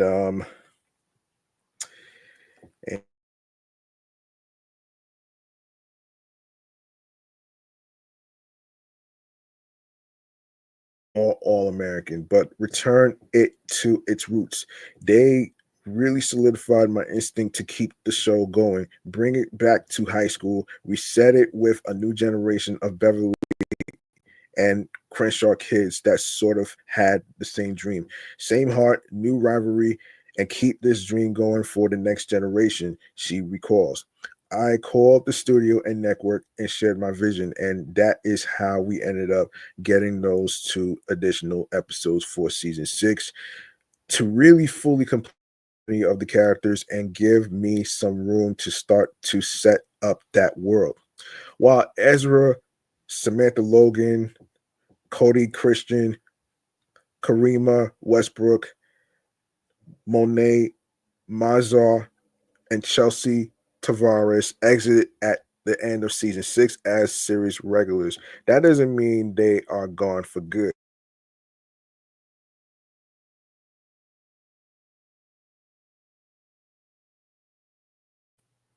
Below, Carol breaks down what to expect from the new characters and storylines and hints at who will make cameos down the line. Did you ever consider making this another spin-off of All American since there are so many new cast members? To us, it makes sense to keep it all American because the heart and the essence of the show is about the pursuit of the seemingly impossible dream and how they overcome obstacles to get there. For the majority of our cast, they had done that. They grew up and they were no longer the youth. This is a YA show with heavy family themes, which I'm super proud of, and something that I'm grateful that multiple generations watched together, but I didn't want to lose the heart of the show. Let's get into some of these new characters. The father son dynamics have always been so,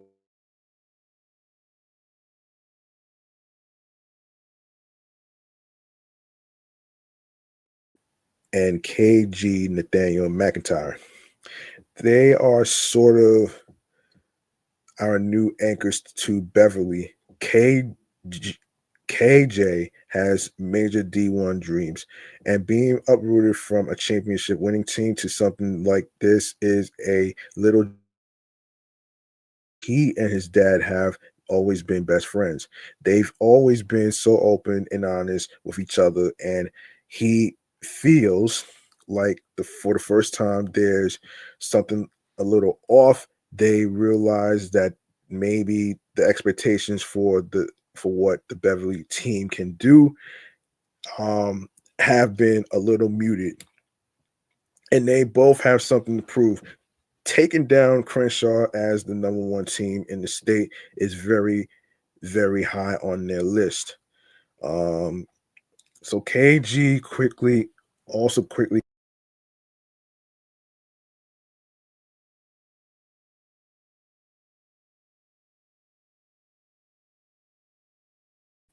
who also has a long time friendship, maybe more with Khalil, played by Antonio J. Bell. What's that dynamic like? All three of their storylines are sort of what I love most about um, YA shows. Um, and what I love most about the heart of All Americans, their storylines aren't just about who likes who, but are really about coming into young adulthood, coming into their own, and the reality of what all of that encompasses. Amina is very much stuck in a love triangle of her own making, which has been a lot of interesting and fun to explore between Khalil and KJ. But also for her, we know her mother's back.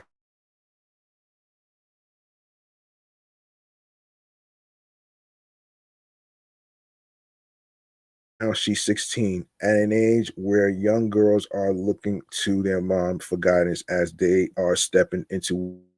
Coop has stepped into that role as her aunt, and Preach is an amazing father. But there's a hole that's created by her mom being missing. She has a lot of questions about that because she's not 11 years old anymore, and the answers she was given was very appropriate for a child. But now she's on the coops of sort of adulthood and wants some real answers. Um, where does Khalil fit into the story? Khalil is our gang affiliated, seemingly bad boy who just hasn't really been given a shot until Jordan comes into the picture. And for the first time, there's someone who isn't judging him by his past, but just seeing the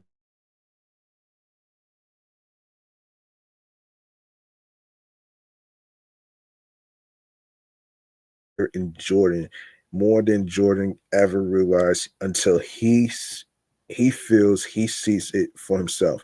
Grandpa Willie tells him at one point, "You are so much like your father. It makes me so proud to see him live on with you." And if and it wasn't even something Jordan was trying to do intentionally. It's just from his generosity of heart of wanting to help this kid hasn't been given a lot of chances at life, and he sees something great in him. At the end of last season, now he has a long lost uncle. Will that story come back this season?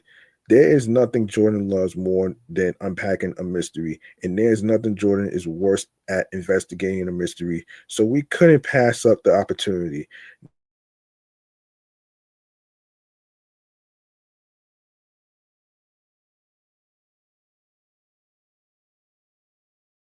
Go. And his pursuit for answers start to wreak a little bit of havoc, both comedic and dramatic, as he tries to find answers.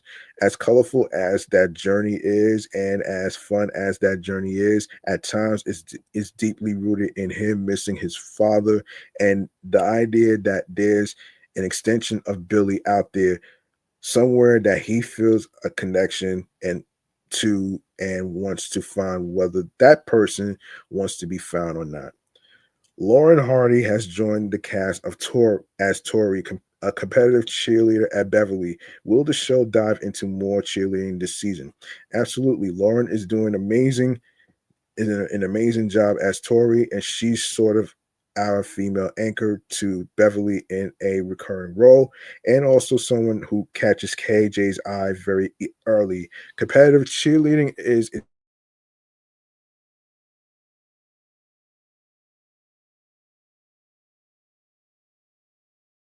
athletes was something I was very interested to explore through Tori and through KJ and Tori bonding over both of them being competitive athletes at a very high level. Right now, competitive cheer has more attention than Beverly football in the last couple of years. And that's something that they are having to contend with. We know Daniel Ezra is coming back to direct and guest star, and Samantha Logan will be back. Can we expect any other members of the Vortex to pop up through the season? Absolutely. Olivia didn't just leave behind her twin brother, she left behind her best friend. Sam returns a couple of times this season. In fact, almost every member of the Vortex comes back in some capacity multiple times this season. And for us, that's just been so exciting. They've been so encouraged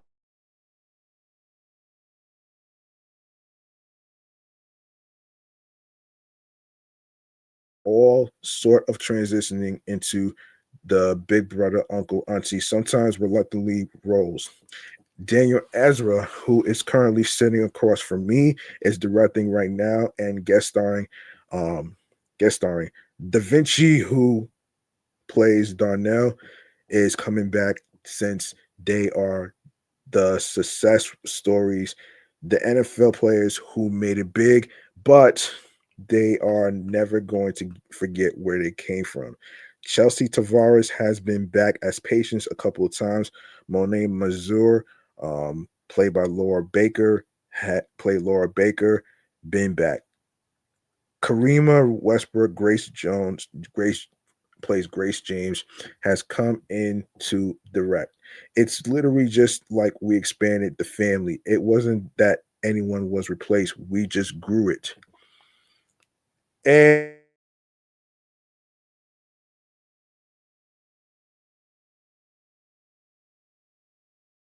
Monday, February 10th at 8 p.m. on the CW. Check your local listings. All right. So these are the changes. These are the changes and added new cast members to All American.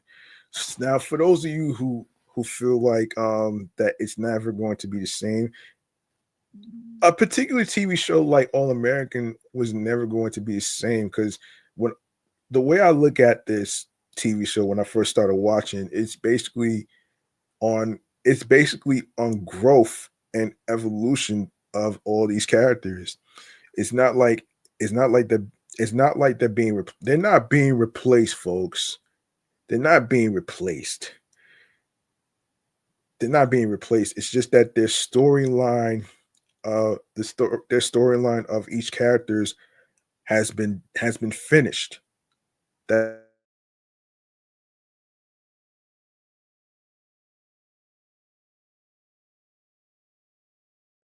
February 10th, All American on the CW. Mark your calendars.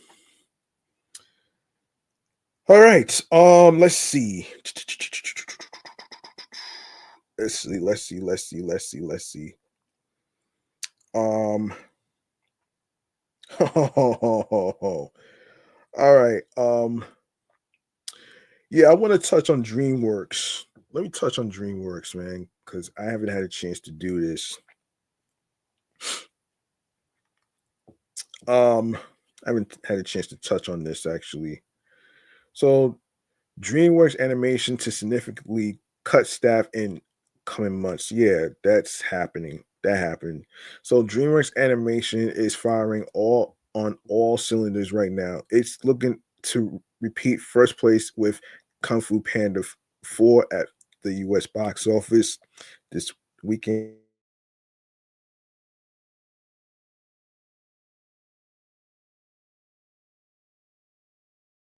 Unbridled enthusiasm.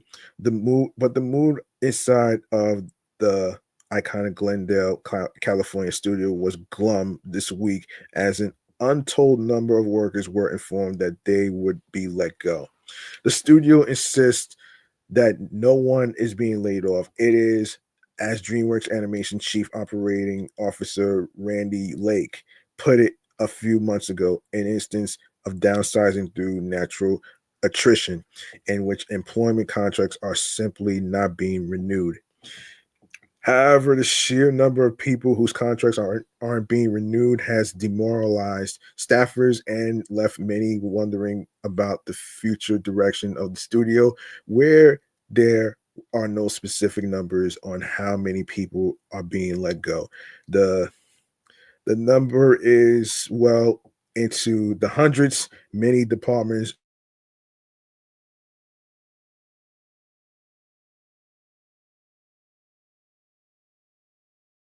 much as if not much more than 40 to 50%.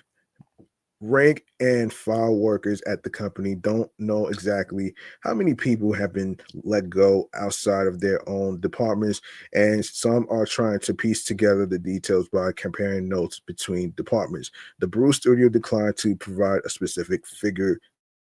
Cartoon Brew. Cartoon Brew spoke with numerous workers at the studio, all of whom declined to be identified for fear of retribution. A studio representative responded on background to our queries. Here's a more detailed explanation of what happened. Why are so many people being let go all at once? The studio rep explained that DreamWorks has multiple large productions, Kung Fu Panda 4 and The Wild Robot, that are winding down around the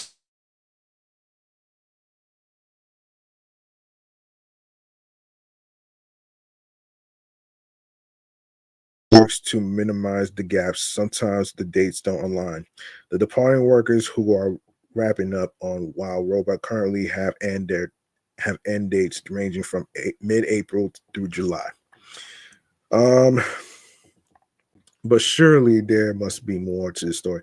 DreamWorks intended to produce two features, mostly in house in 2026, but workers were told in early February that production would not move forward on one of those films, a Bollywood themed film that had multiple working titles, including Another Me.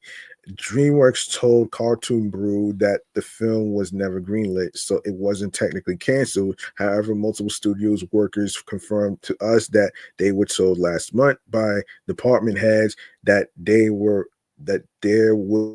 significant reductions in staffing due to this particular project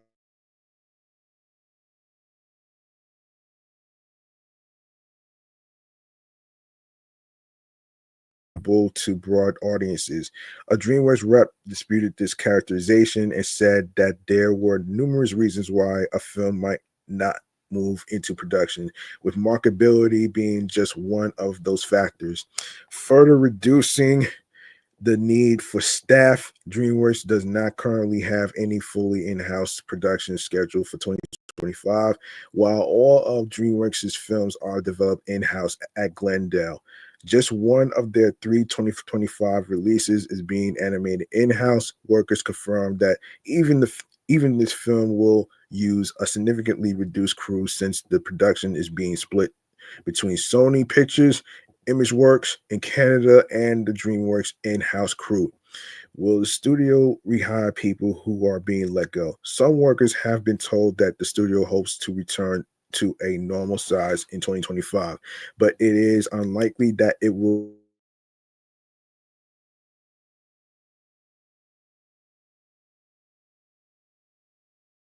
fall that it was shut it was shifting away from fully in-house animation production as part of new cost-cutting measures ordered by parent company Comcast, NBC Universal. At the time, Lake said the goal was to reduce production costs by 20%. As a result, the studio is outsourcing parts of some of its productions to third-party studios in other countries. These other studios include Sony Pictures, ImageWorks in Canada, Jellyfish Pictures in the UK, and Micros Animation in India and Canada. Shit. Damn, man. Damn. That has to suck, man. That really has to suck right there, man. That has to really suck though, man. Um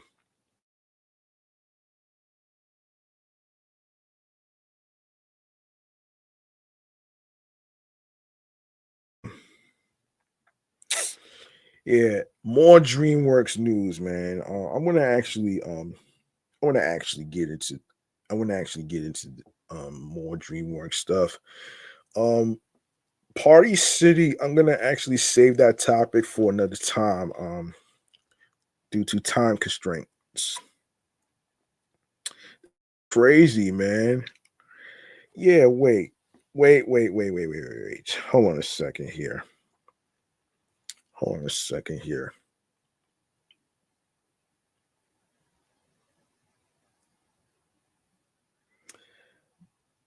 Yeah, so DreamWorks celebrated its 30th anniversary as the creative force behind some of the world's most beloved franchises, including Shrek,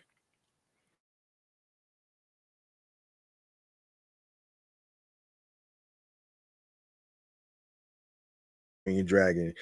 In total, the studio has released 49 films and over 50 television series in its 30 years, making it the making it one of the largest animation production companies in the world.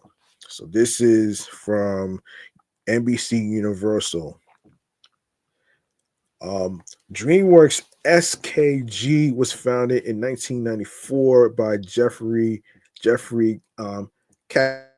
Steven Spielberg and David Geffen, and was the first new studio founded in 60 years. In 2001, the animation studio released Shrek, the film that won the first Academy Award for Best Animated Feature Film. In 2016, NBC Universal acquired DreamWorks to continue to enhance and expand the company's animation capabilities. And in the last 8 years, DreamWorks has expanded across the entire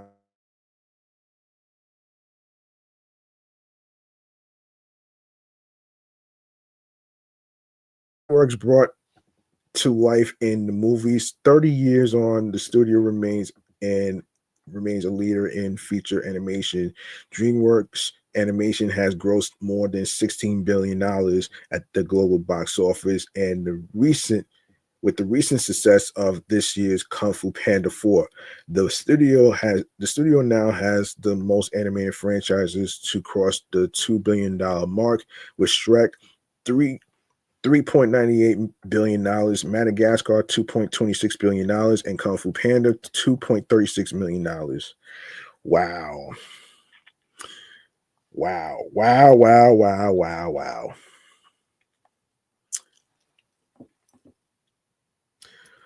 All right. All right. So let's get into it.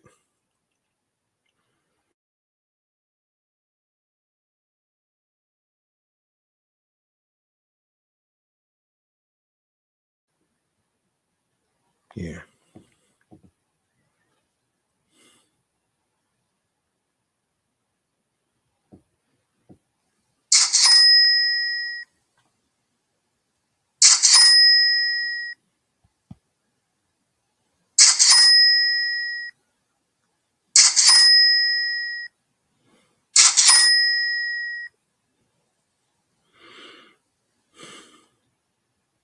Since the acquisition, um,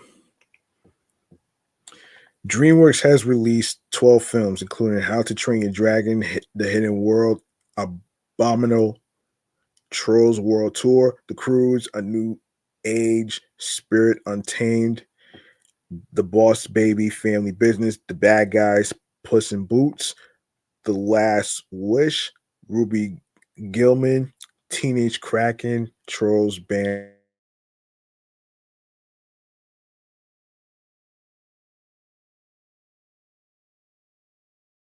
Is the critically acclaimed original film The Wild Robot, which opened at number 1 at the domestic box office on September 27 and is certified fresh at 97% with critics and 98% with audiences on Rotten Tomatoes. This is the 25th time that DreamWorks title has led the box office, and the film continues to roll out in key international markets.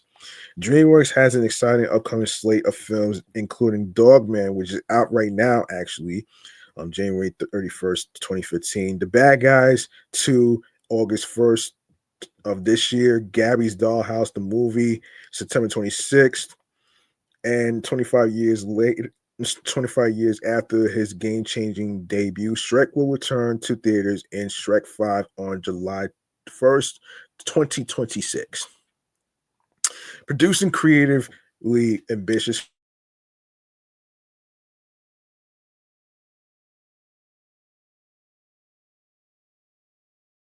studios globally beloved IP. The film strike a balance in honoring the studio's enduring franchises that continue to resonate globally, but also lean into innovation and artistry with compelling original films for today's audiences. DreamWorks brought to life by television. In 2013, DreamWorks signed a landmark multi-year deal with Netflix to produce first-run content, signaling the start of the animation studio growing TV division. The initial series were inspired by fan favorite DreamWorks IP, such as All Hail King Julian from the Madagascar franchise, The Adventures of Puss in Boots, and the hugely popular The Boss Baby, back in business. The division also rebooted classic IP pop culture phenomena like She-Ra,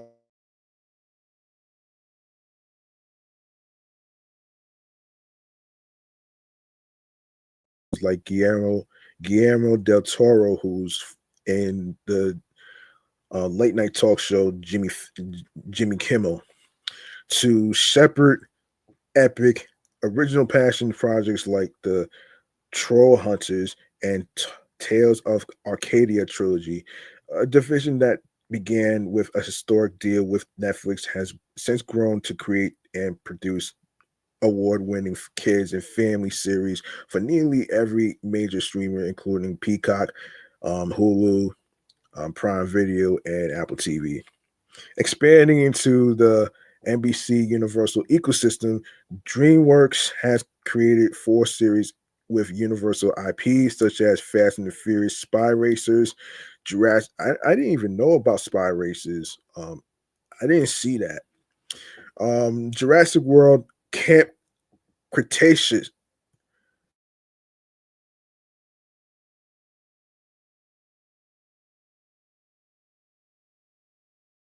Chaos Theory, and the upcoming Mighty Monster Wheelies launching on Netflix on October 14th. So, yeah, there you have it right there. And let me just all right. So,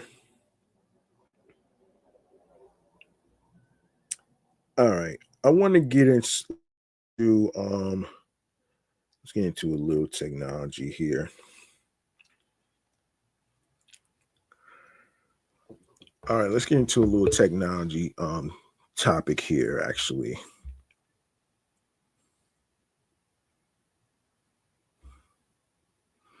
Hold on a second here.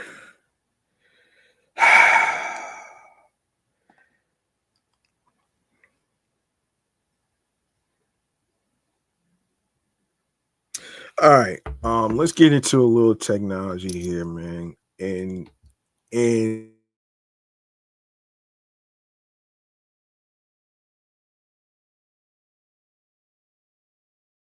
we'll we'll get into it right here.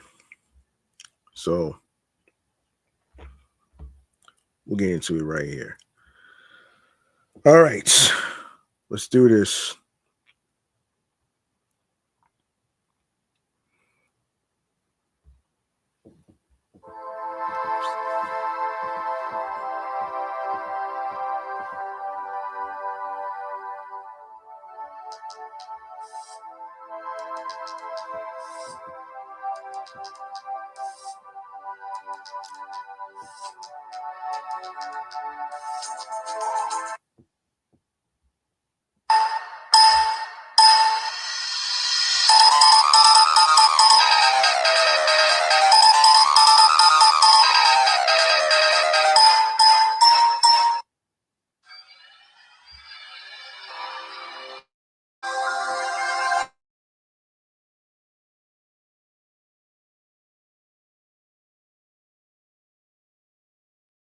Let's get into a little technology real quick, actually.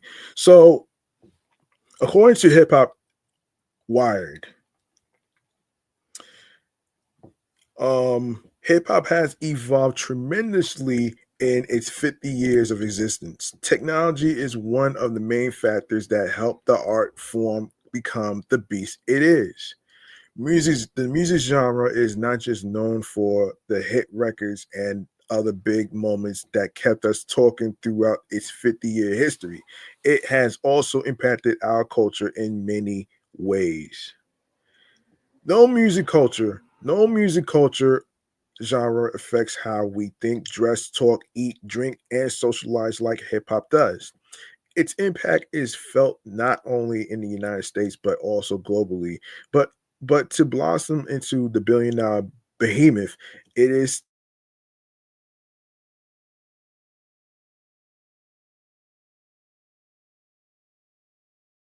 of the main reasons it has become one of the most popular art forms on the planet. From how we party, consume it, reach out to friends, and conduct business to how it is uncovered. Hip hop's longtime partnership with technology and the advancements in equipment and devices helped push hip hop forward. Hip Hop Wide decided to break down the different ways has been involved in the music genre and how it helped shape it into what it is today. From advancements in how music is made to how it's played and how we enjoy it. From the gap, your favorite rapper convinced us we just had to how we get our news and the latest music news. Technology plays a major key. Word to DJ Khaled in all that.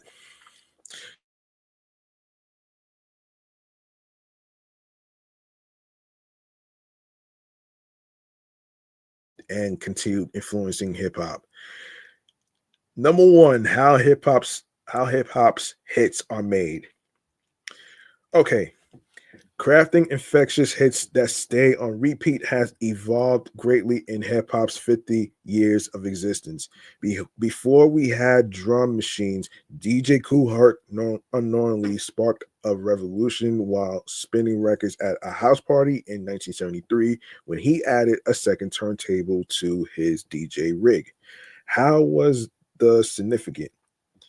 In his book, Hip Hop Production Inside the Beats, Prince Charles Alexander, professor in the music production and engineering department, explained what Kool Herc was able to accomplish with that decision. If you had two turntables in a mixer, you could a beat between the two turntables and extend a four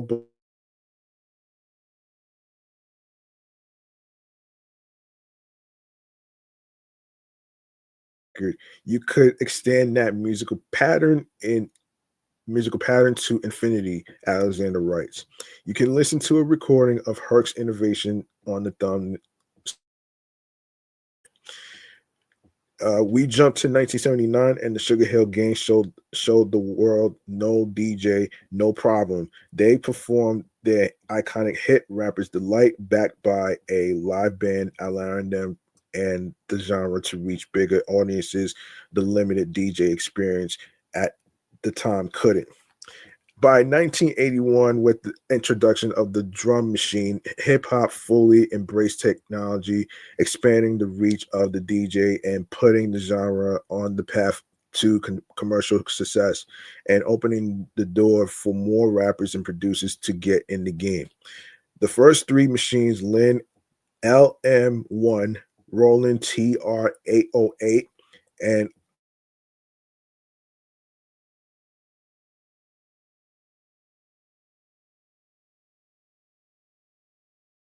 DMX to craft an iconic record like The Message, which Alexander says helped change the sound of hip hop and eventually modern music in general. The evolution didn't stop there. The introduction of MIDI, which is musical instrument digital interface, which is described as a system or a musical language, took things further by allowing all the music tech at the time to work together. The MIDI Pro Tool allows computer synthesizers, controllers, sound modules, sound cards, samplers, and drum machines from different manufacturers, to speak with each other. A great example of a record that benefited from MIDI Pro from MIDI protocol was Salt and Pepper's classic "Push It"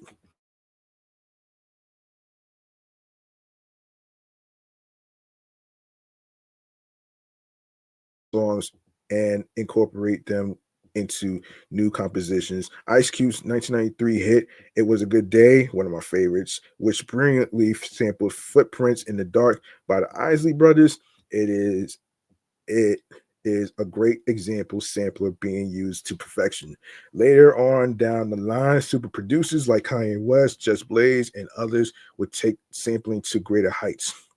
Then there was Fruity Loops, which was a great tool for entry level producers, and hell, put Soldier Boy on the map, who honestly paved the way for other artists to make it big without a machine, which is the AKA record label behind them. With technology behind making music continuing to innovate and improve, we can only expect the tools to be even better, especially with the introduction of artificial intelligence, which could open the door for more producers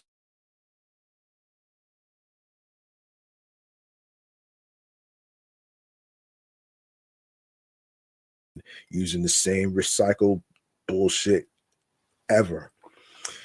All right, number two, how we consume music, you ask.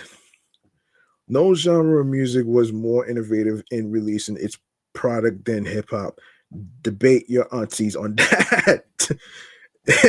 We have come a long way from handing out cassette tapes from car trunks, picking up bootleg CDs on Flatbush Avenue in Brooklyn, and risking our computer's health while illegally downloading songs off LimeWire and Napster.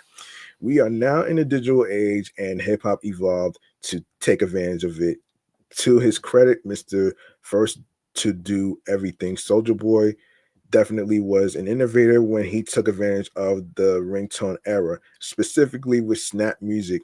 Lil Wayne holds the record for most ringtones sold at 5 million with his The Carter 3 banger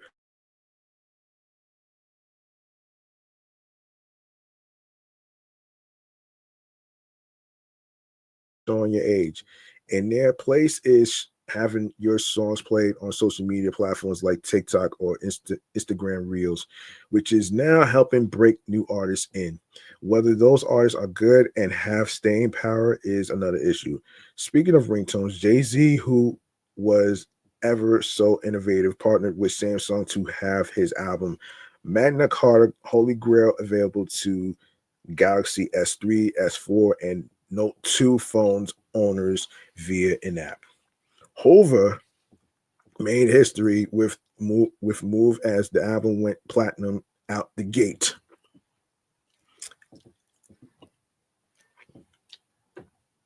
Thanks to Korean tech giant purchasing 1 million copies of the album and preloading it onto an app for Samsung users' listening pleasure. The digital age has also made music streaming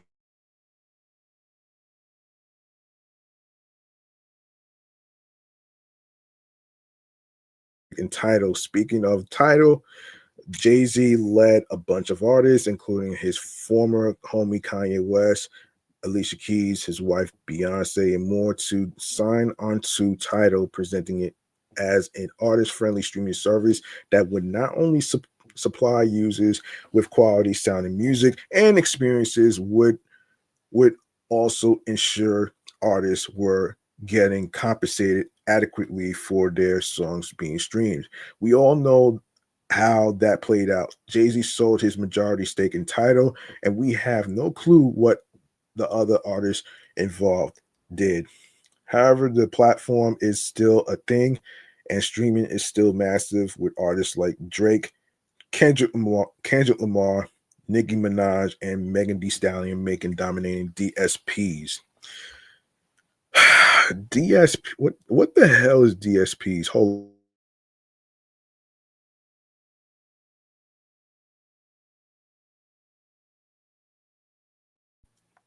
Okay, what does DSP stand for? Let's take a look here. All right, so digital signal processing or direct support professional. So that so digital signal processing refers to various techniques for improving the accuracy and reliability of digital communications. This can involve multiple mathematical operations such as compression, decompression, filtering, equalization, modulation, and demodulation to generate a signal of superior quality. So there you go. There you go, right there. All right. Let's continue. Let's continue where we left off here. Um, yeah, DSP. Yeah. All right. So number three, reaching out and securing the bag.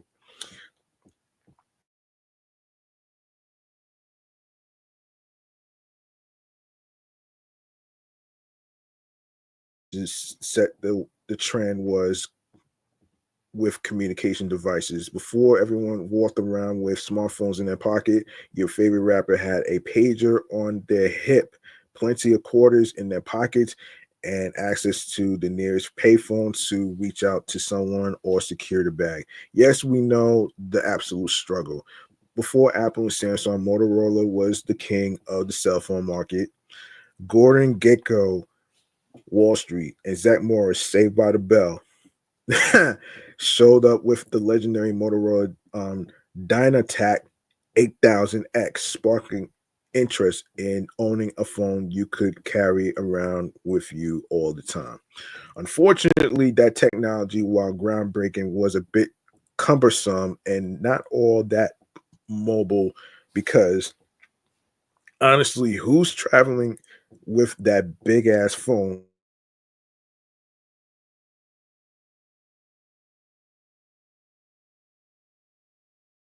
The cell phone shrunk with the arrival of Microtac 9 9800X, the first flip phone on the market. Your favorite rappers like Nas can be seen using the phone in his virtual for Ain't Hard to Tell from his classic album Illmatic. The phone also appears in the Notorious B.I.G.'s, aka Biggie Smalls, video for a warning alongside the Motorola Flare.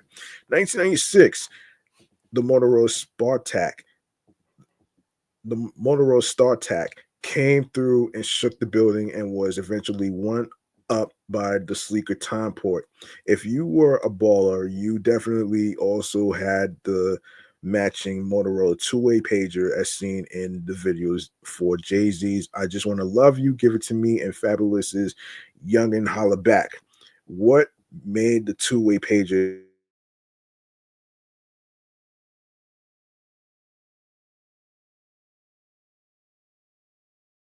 definitely belongs to Cadillac Todd for his banger Pulse City Anthem. Eventually, Motorola got sidelined for Nextel and their phones, which featured a popular chirping feature, allowing you to contact people via a walkie-talkie instead of wasting those precious phone minutes. Nextel wasn't the only phone service provider to use a walkie-talkie feature. Boost Mobile arrived on the scene with a variation of the technology and took full advantage of the popularity among the hip hop community with its Where You At ad campaign, recruiting rappers The Game, Ludacris, and Kanye West for an epic commercial featuring the trio of hip hop stars spinning over West produced beat. Eventually, a device called the Sidekick from Danger Research Incorporated, um, founded by three former Apple employees, was exclusively sold through T-Mobile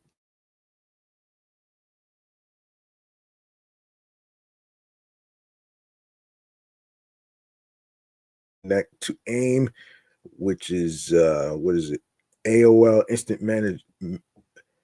Messenger, and T-Mobile. No, T-Mail, excuse me. The device made plenty of appearances attached to the hips of your favorite MCs, but its most prominent appearance had to be in Jay-Z's "Excuse Me, Miss" video. Eventually, Sidekick's dominance and the BlackBerry, once just a tool for Wall Street regulars, businessmen, and women, became popular in the culture. This was precisely because BBM Messenger was introduced before the iPhone 8, BlackBerry's launch, and and made it obsolete. Covering the culture, that's number 4. Wow. Covering the culture, yes. So covering the culture, the way hip hop is covered has also drastically changed over the years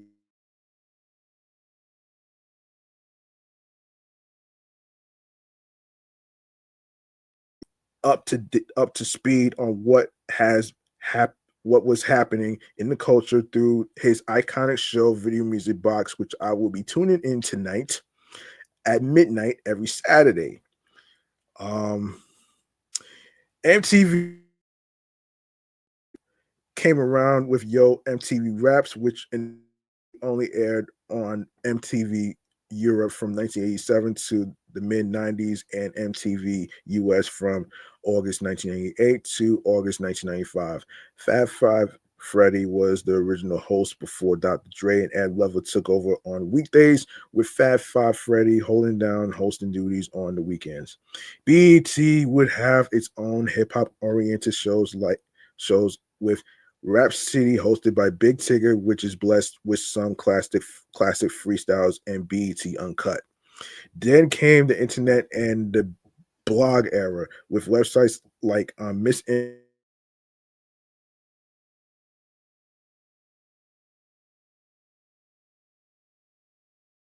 Pop, Hip Hop DX, and more kept us up to date with all that's going on in hip hop, in the world of hip hop daily, because no longer were reporters just confined to a desk.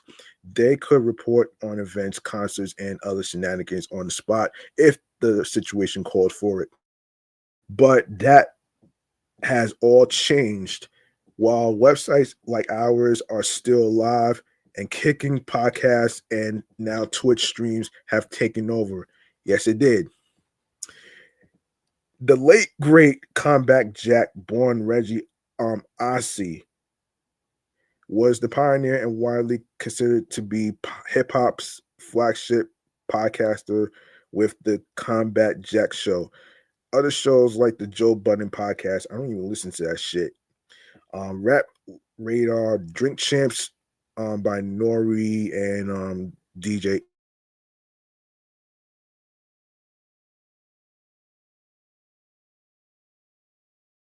more fill the void left by Combat Jack's passing. Also, technology now allows anyone to turn their smartphones into podcast recording devices. So a studio isn't even necessary. All you need are microphones and plastic cups to pour whatever you and your guests are going to be sipping during your conversation about the latest song, rap beef, or I call it ground beef, or other hip hop related news. Finally, streamers are also getting into the game thanks to platforms like Twitch and other networks that will remain nameless. Currently, Kai Sanat's Twitch stream is becoming the go-to spot for your favorite hip hop acts, or if you want some insight on the latest shenanigans, DJ Academics is also popular. Unfortunately, he's banned from Twitch as well.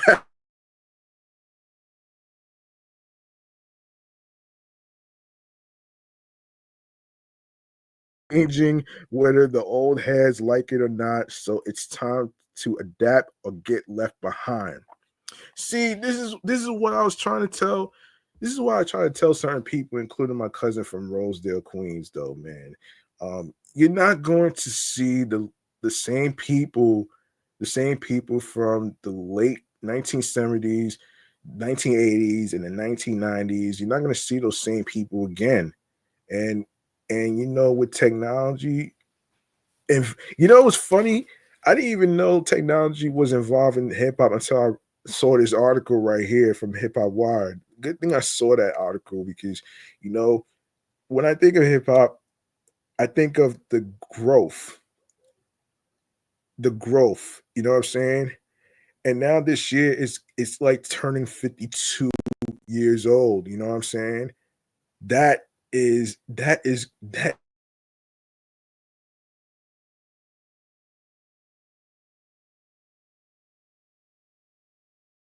go back to you can't go back to the 80s, man. You know what I'm saying? You can't go back to the 80s. And I do agree that podcasts are taking over, you know what I'm saying? And it is taking over, and and I will, however, in one of the future episodes, bring back podcast free game mechanisms, because I think it's very important for me as a host of a comedy podcast to actually give y'all some free game on how to start a podcast, the types of equipments and all that other stuff. I'll actually break it down and all that other stuff. And it's pretty I don't know about plastic cups. I don't know about plastic cups. I don't know how many people still use plastic cups, but I think it's to drink.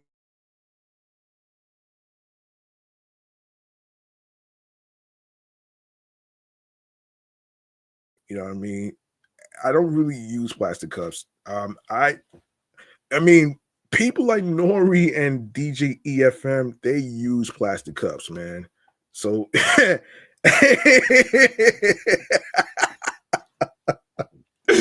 yeah, man.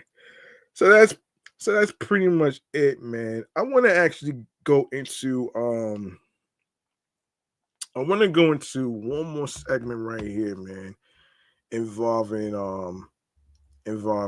some food places actually. So this is going to be the next segment right here, munchies and drinks.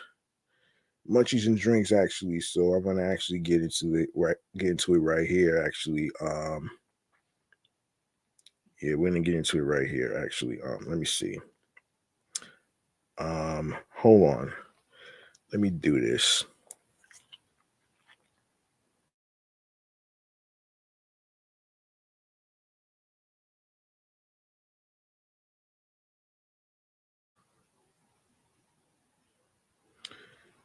Hold on 1 second, folks.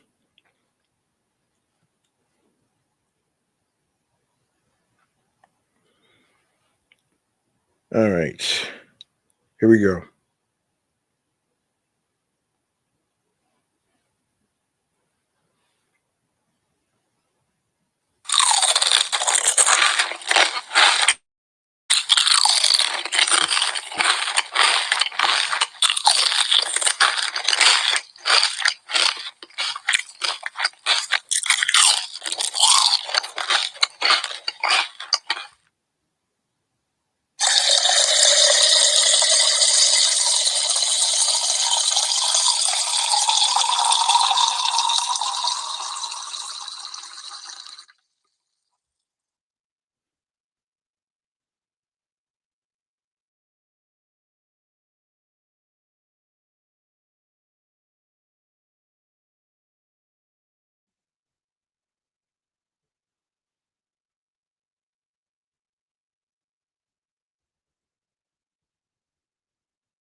right. Um, all right, so let me just bring up something actually real quick before I wrap up here. All right, so since this is the 1st of February, I wanted to bring this up actually. Um, so a New York City dessert staple is spicing things up ahead of Valentine's Day. Baked by Melissa recently teamed up with Tabasco to launch their new spicy and sweet cupcake assortment featuring 2 different flavors of bite-sized cupcakes. The first new flavor in this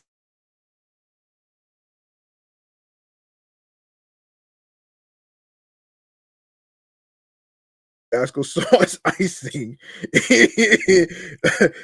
ensuring a good kick with every bite.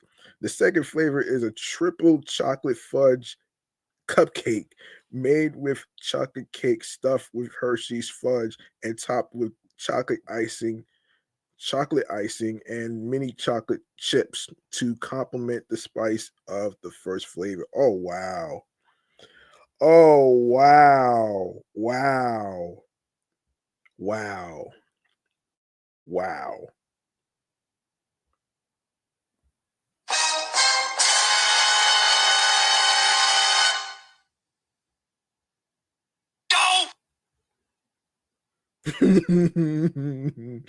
Oh man.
Can't believe this shit.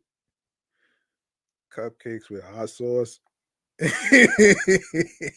You gotta be kidding me. You gotta be fucking kidding me, man. Oh my gosh.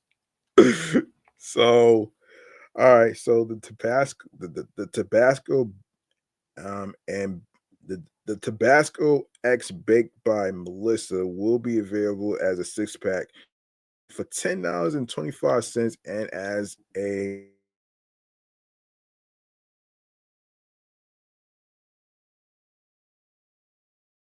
online for shop nationwide shipping, excuse me, in-store pickup and local Manhattan delivery, while the 6-pack will be available in stores only.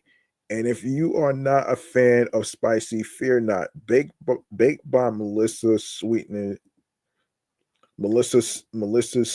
Valentine's Day offerings are now also available for purchase in store and online.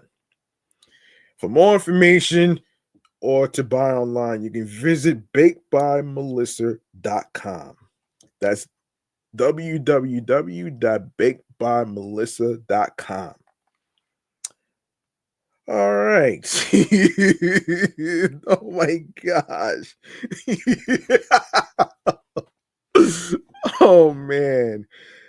This is the craziest shit that I ever heard in my life, actually. Oh my fucking god.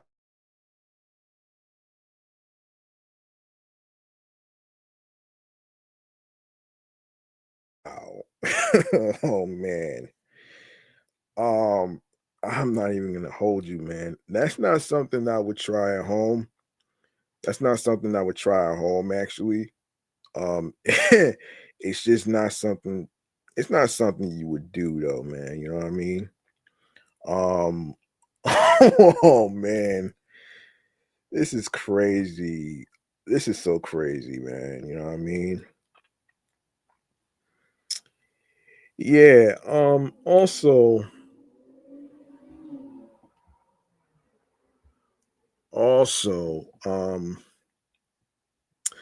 all right. So the Brasserie Steakhouse. So nestled in the heart of Harlem, where brownstones echo with history and the streets hum with jazz. PB Brasserie Steakhouse offers a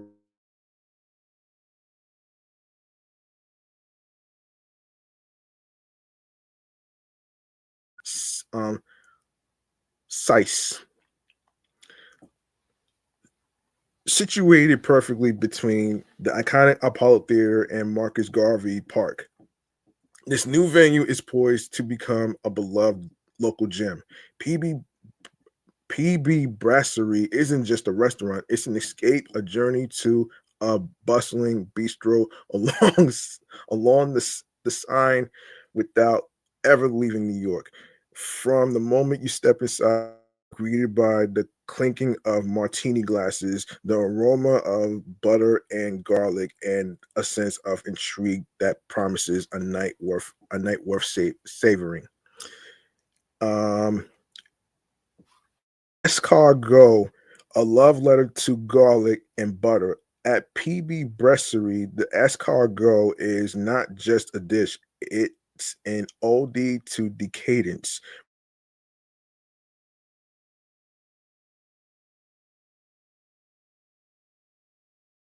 in a sea of herbaceous,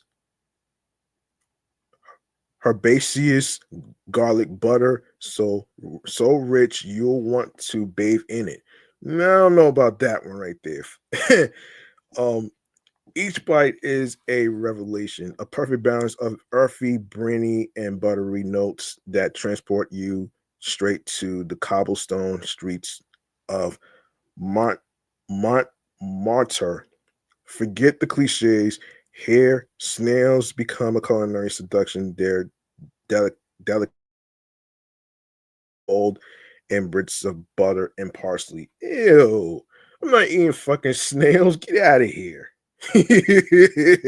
That's so nasty. Oh shit. Oh man. Martinis, stirred, shaken, sublime. Let's talk martinis because at BP, no, excuse me,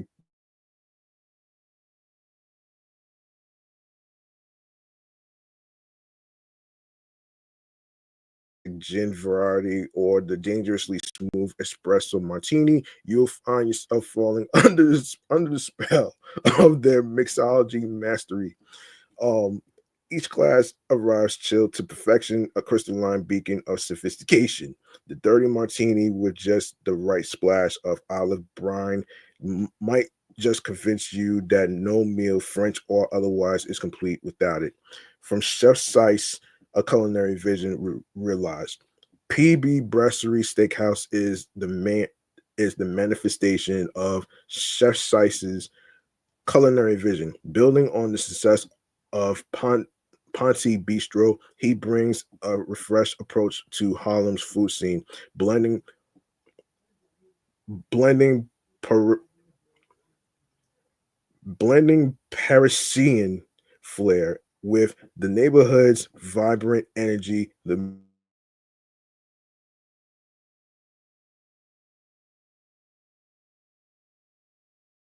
art Francophile or a steakhouse traditionalist. Ambience. Ambience, Harlem meets Paris. PB Brasserie straddles the line between Harlem's vibrant energy and Paris's romantic allure.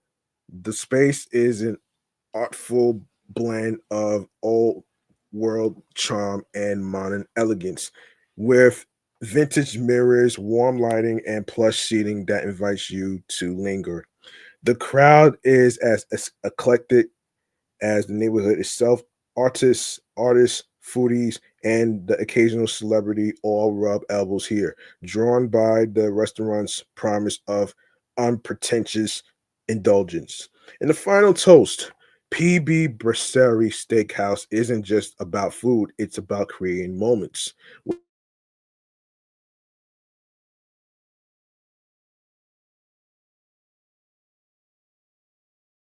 that feel. This is a restaurant that knows how to seduce. Harlem's dining scene has a new star, and it shines brightly between the Apollo Theater and Marcus Garvey Park. Make your reservation and your excuses for indulgence. Paris has come to Harlem and is serving escargot with a side of unforgettable. PB Breast PB Brasserie Steakhouse is located at 60 West 25th Street in Harlem, New York, which is in Manhattan.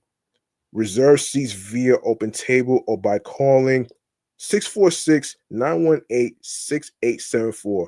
And for more information and stuff like that, you can check out www.amny.com/lifestyle/eat and drink. All right. There you go.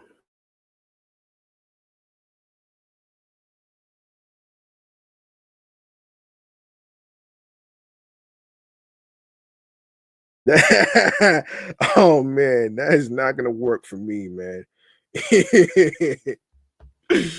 Oh man, oh man, oh man. Yeah, that's just flat out crazy, man. That's just flat out crazy. Um oh man. Wow. Wow, man.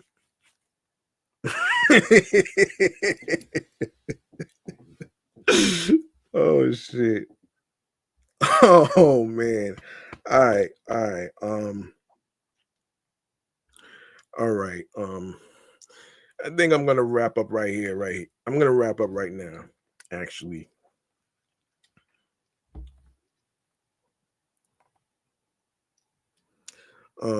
Let's all right, we're gonna wrap up.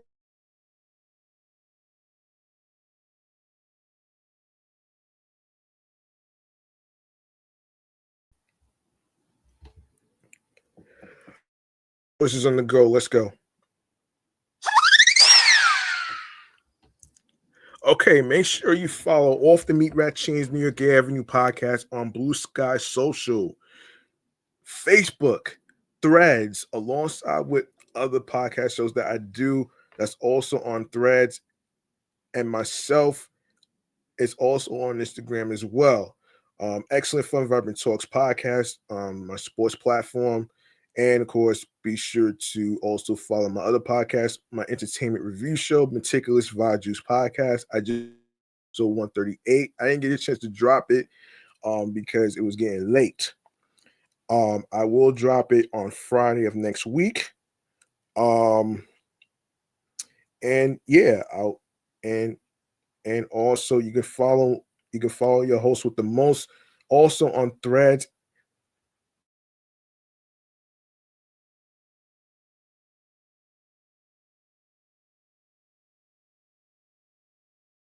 New York is where G Money Stacks 555 in Queens, New York, where you could actually find me and stuff. And of course, let me get to where you can actually get to listen to the episodes of streaming platforms. If you go to the link in bio where it has Linktree slash trip G Money Stacks 555, you're gonna see a whole list of streaming platforms, including video, visuals, and stuff. I would gladly I will gladly give it to you right here, right now. So starting off with Odyssey, Audible, Audio Burst, Amazon Music, Breaker, Bullhorn FM, Castbox FM, Deezer, Listen Notes, Moon FM Podcast, Overhaul FM Podcast,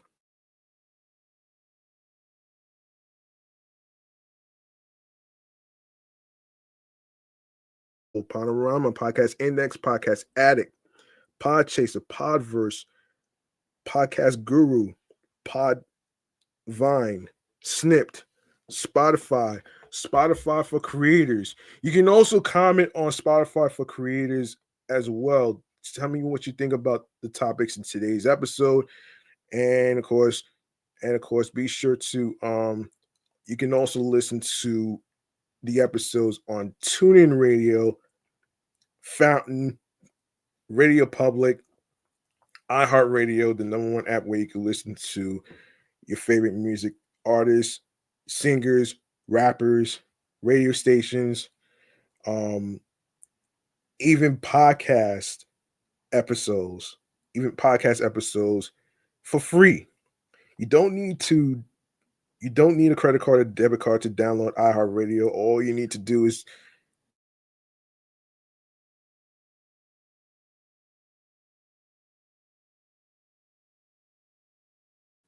you can also follow the podcast on iHeartRadio alongside with other streaming platforms that I just mentioned.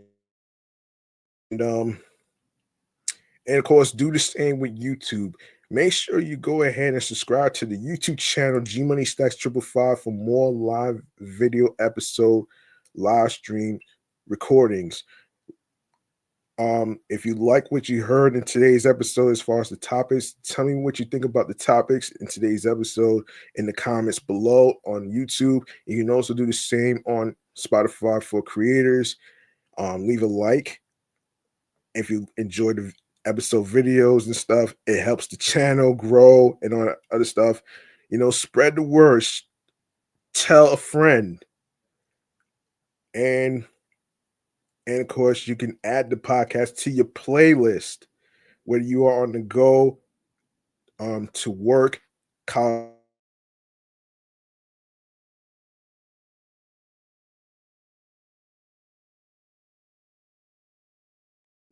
or if you are on the way home from work, classes, and other destinations, you can actually listen to the episodes on at the comfort of your home.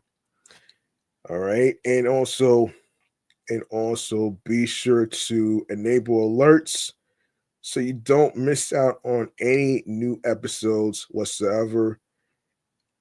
And any new episodes you can catch up on the YouTube channel page. And you can also be sure to share the Linktree link that says Linktree G Money Stacks 555 with your husbands, your wives, your boyfriends, girlfriends, people you are cool with from work. New episodes on streaming platforms, including YouTube, Mondays, Wednesdays, and Fridays.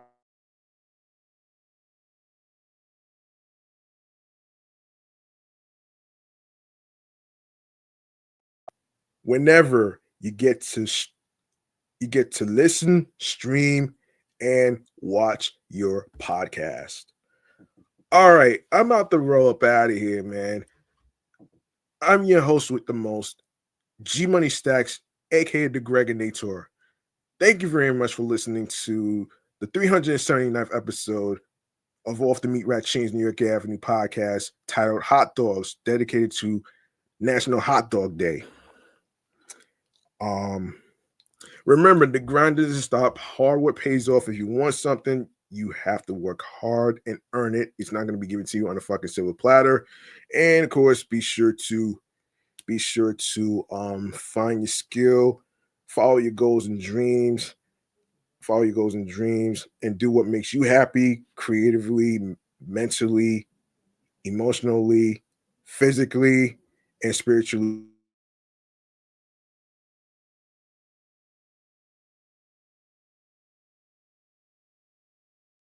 There's no manual on how to do a podcast.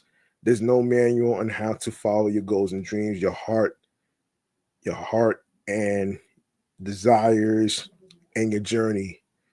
And of course, it doesn't matter whether you are winning or losing. It's all about how you play the game. Don't worry about being a people pleaser. And for those who wants to start a new podcast whatsoever, just go ahead and just go for it. Don't let anybody tell you not to name your podcast, not to call it a podcast on YouTube whatsoever, because you'll be surprised. A lot of YouTubers, including myself, is doing podcasts. All right. It's very therapeutic for a lot of people like myself, with, of course, mental health, which and of course, the more you put out videos, the more you're gonna gain a community.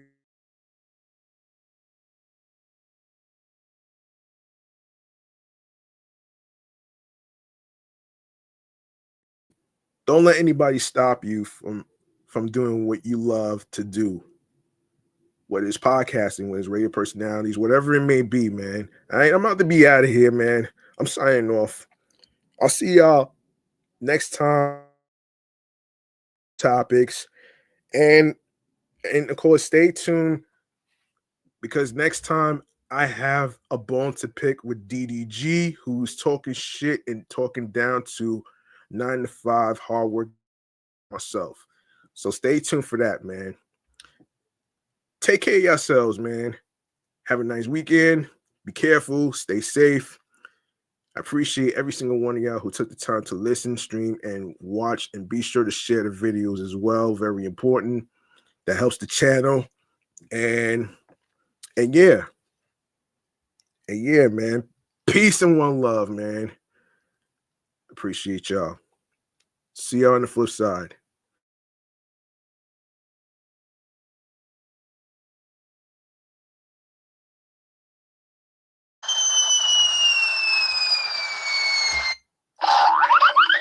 Yeah, sorry about that. Wrong button.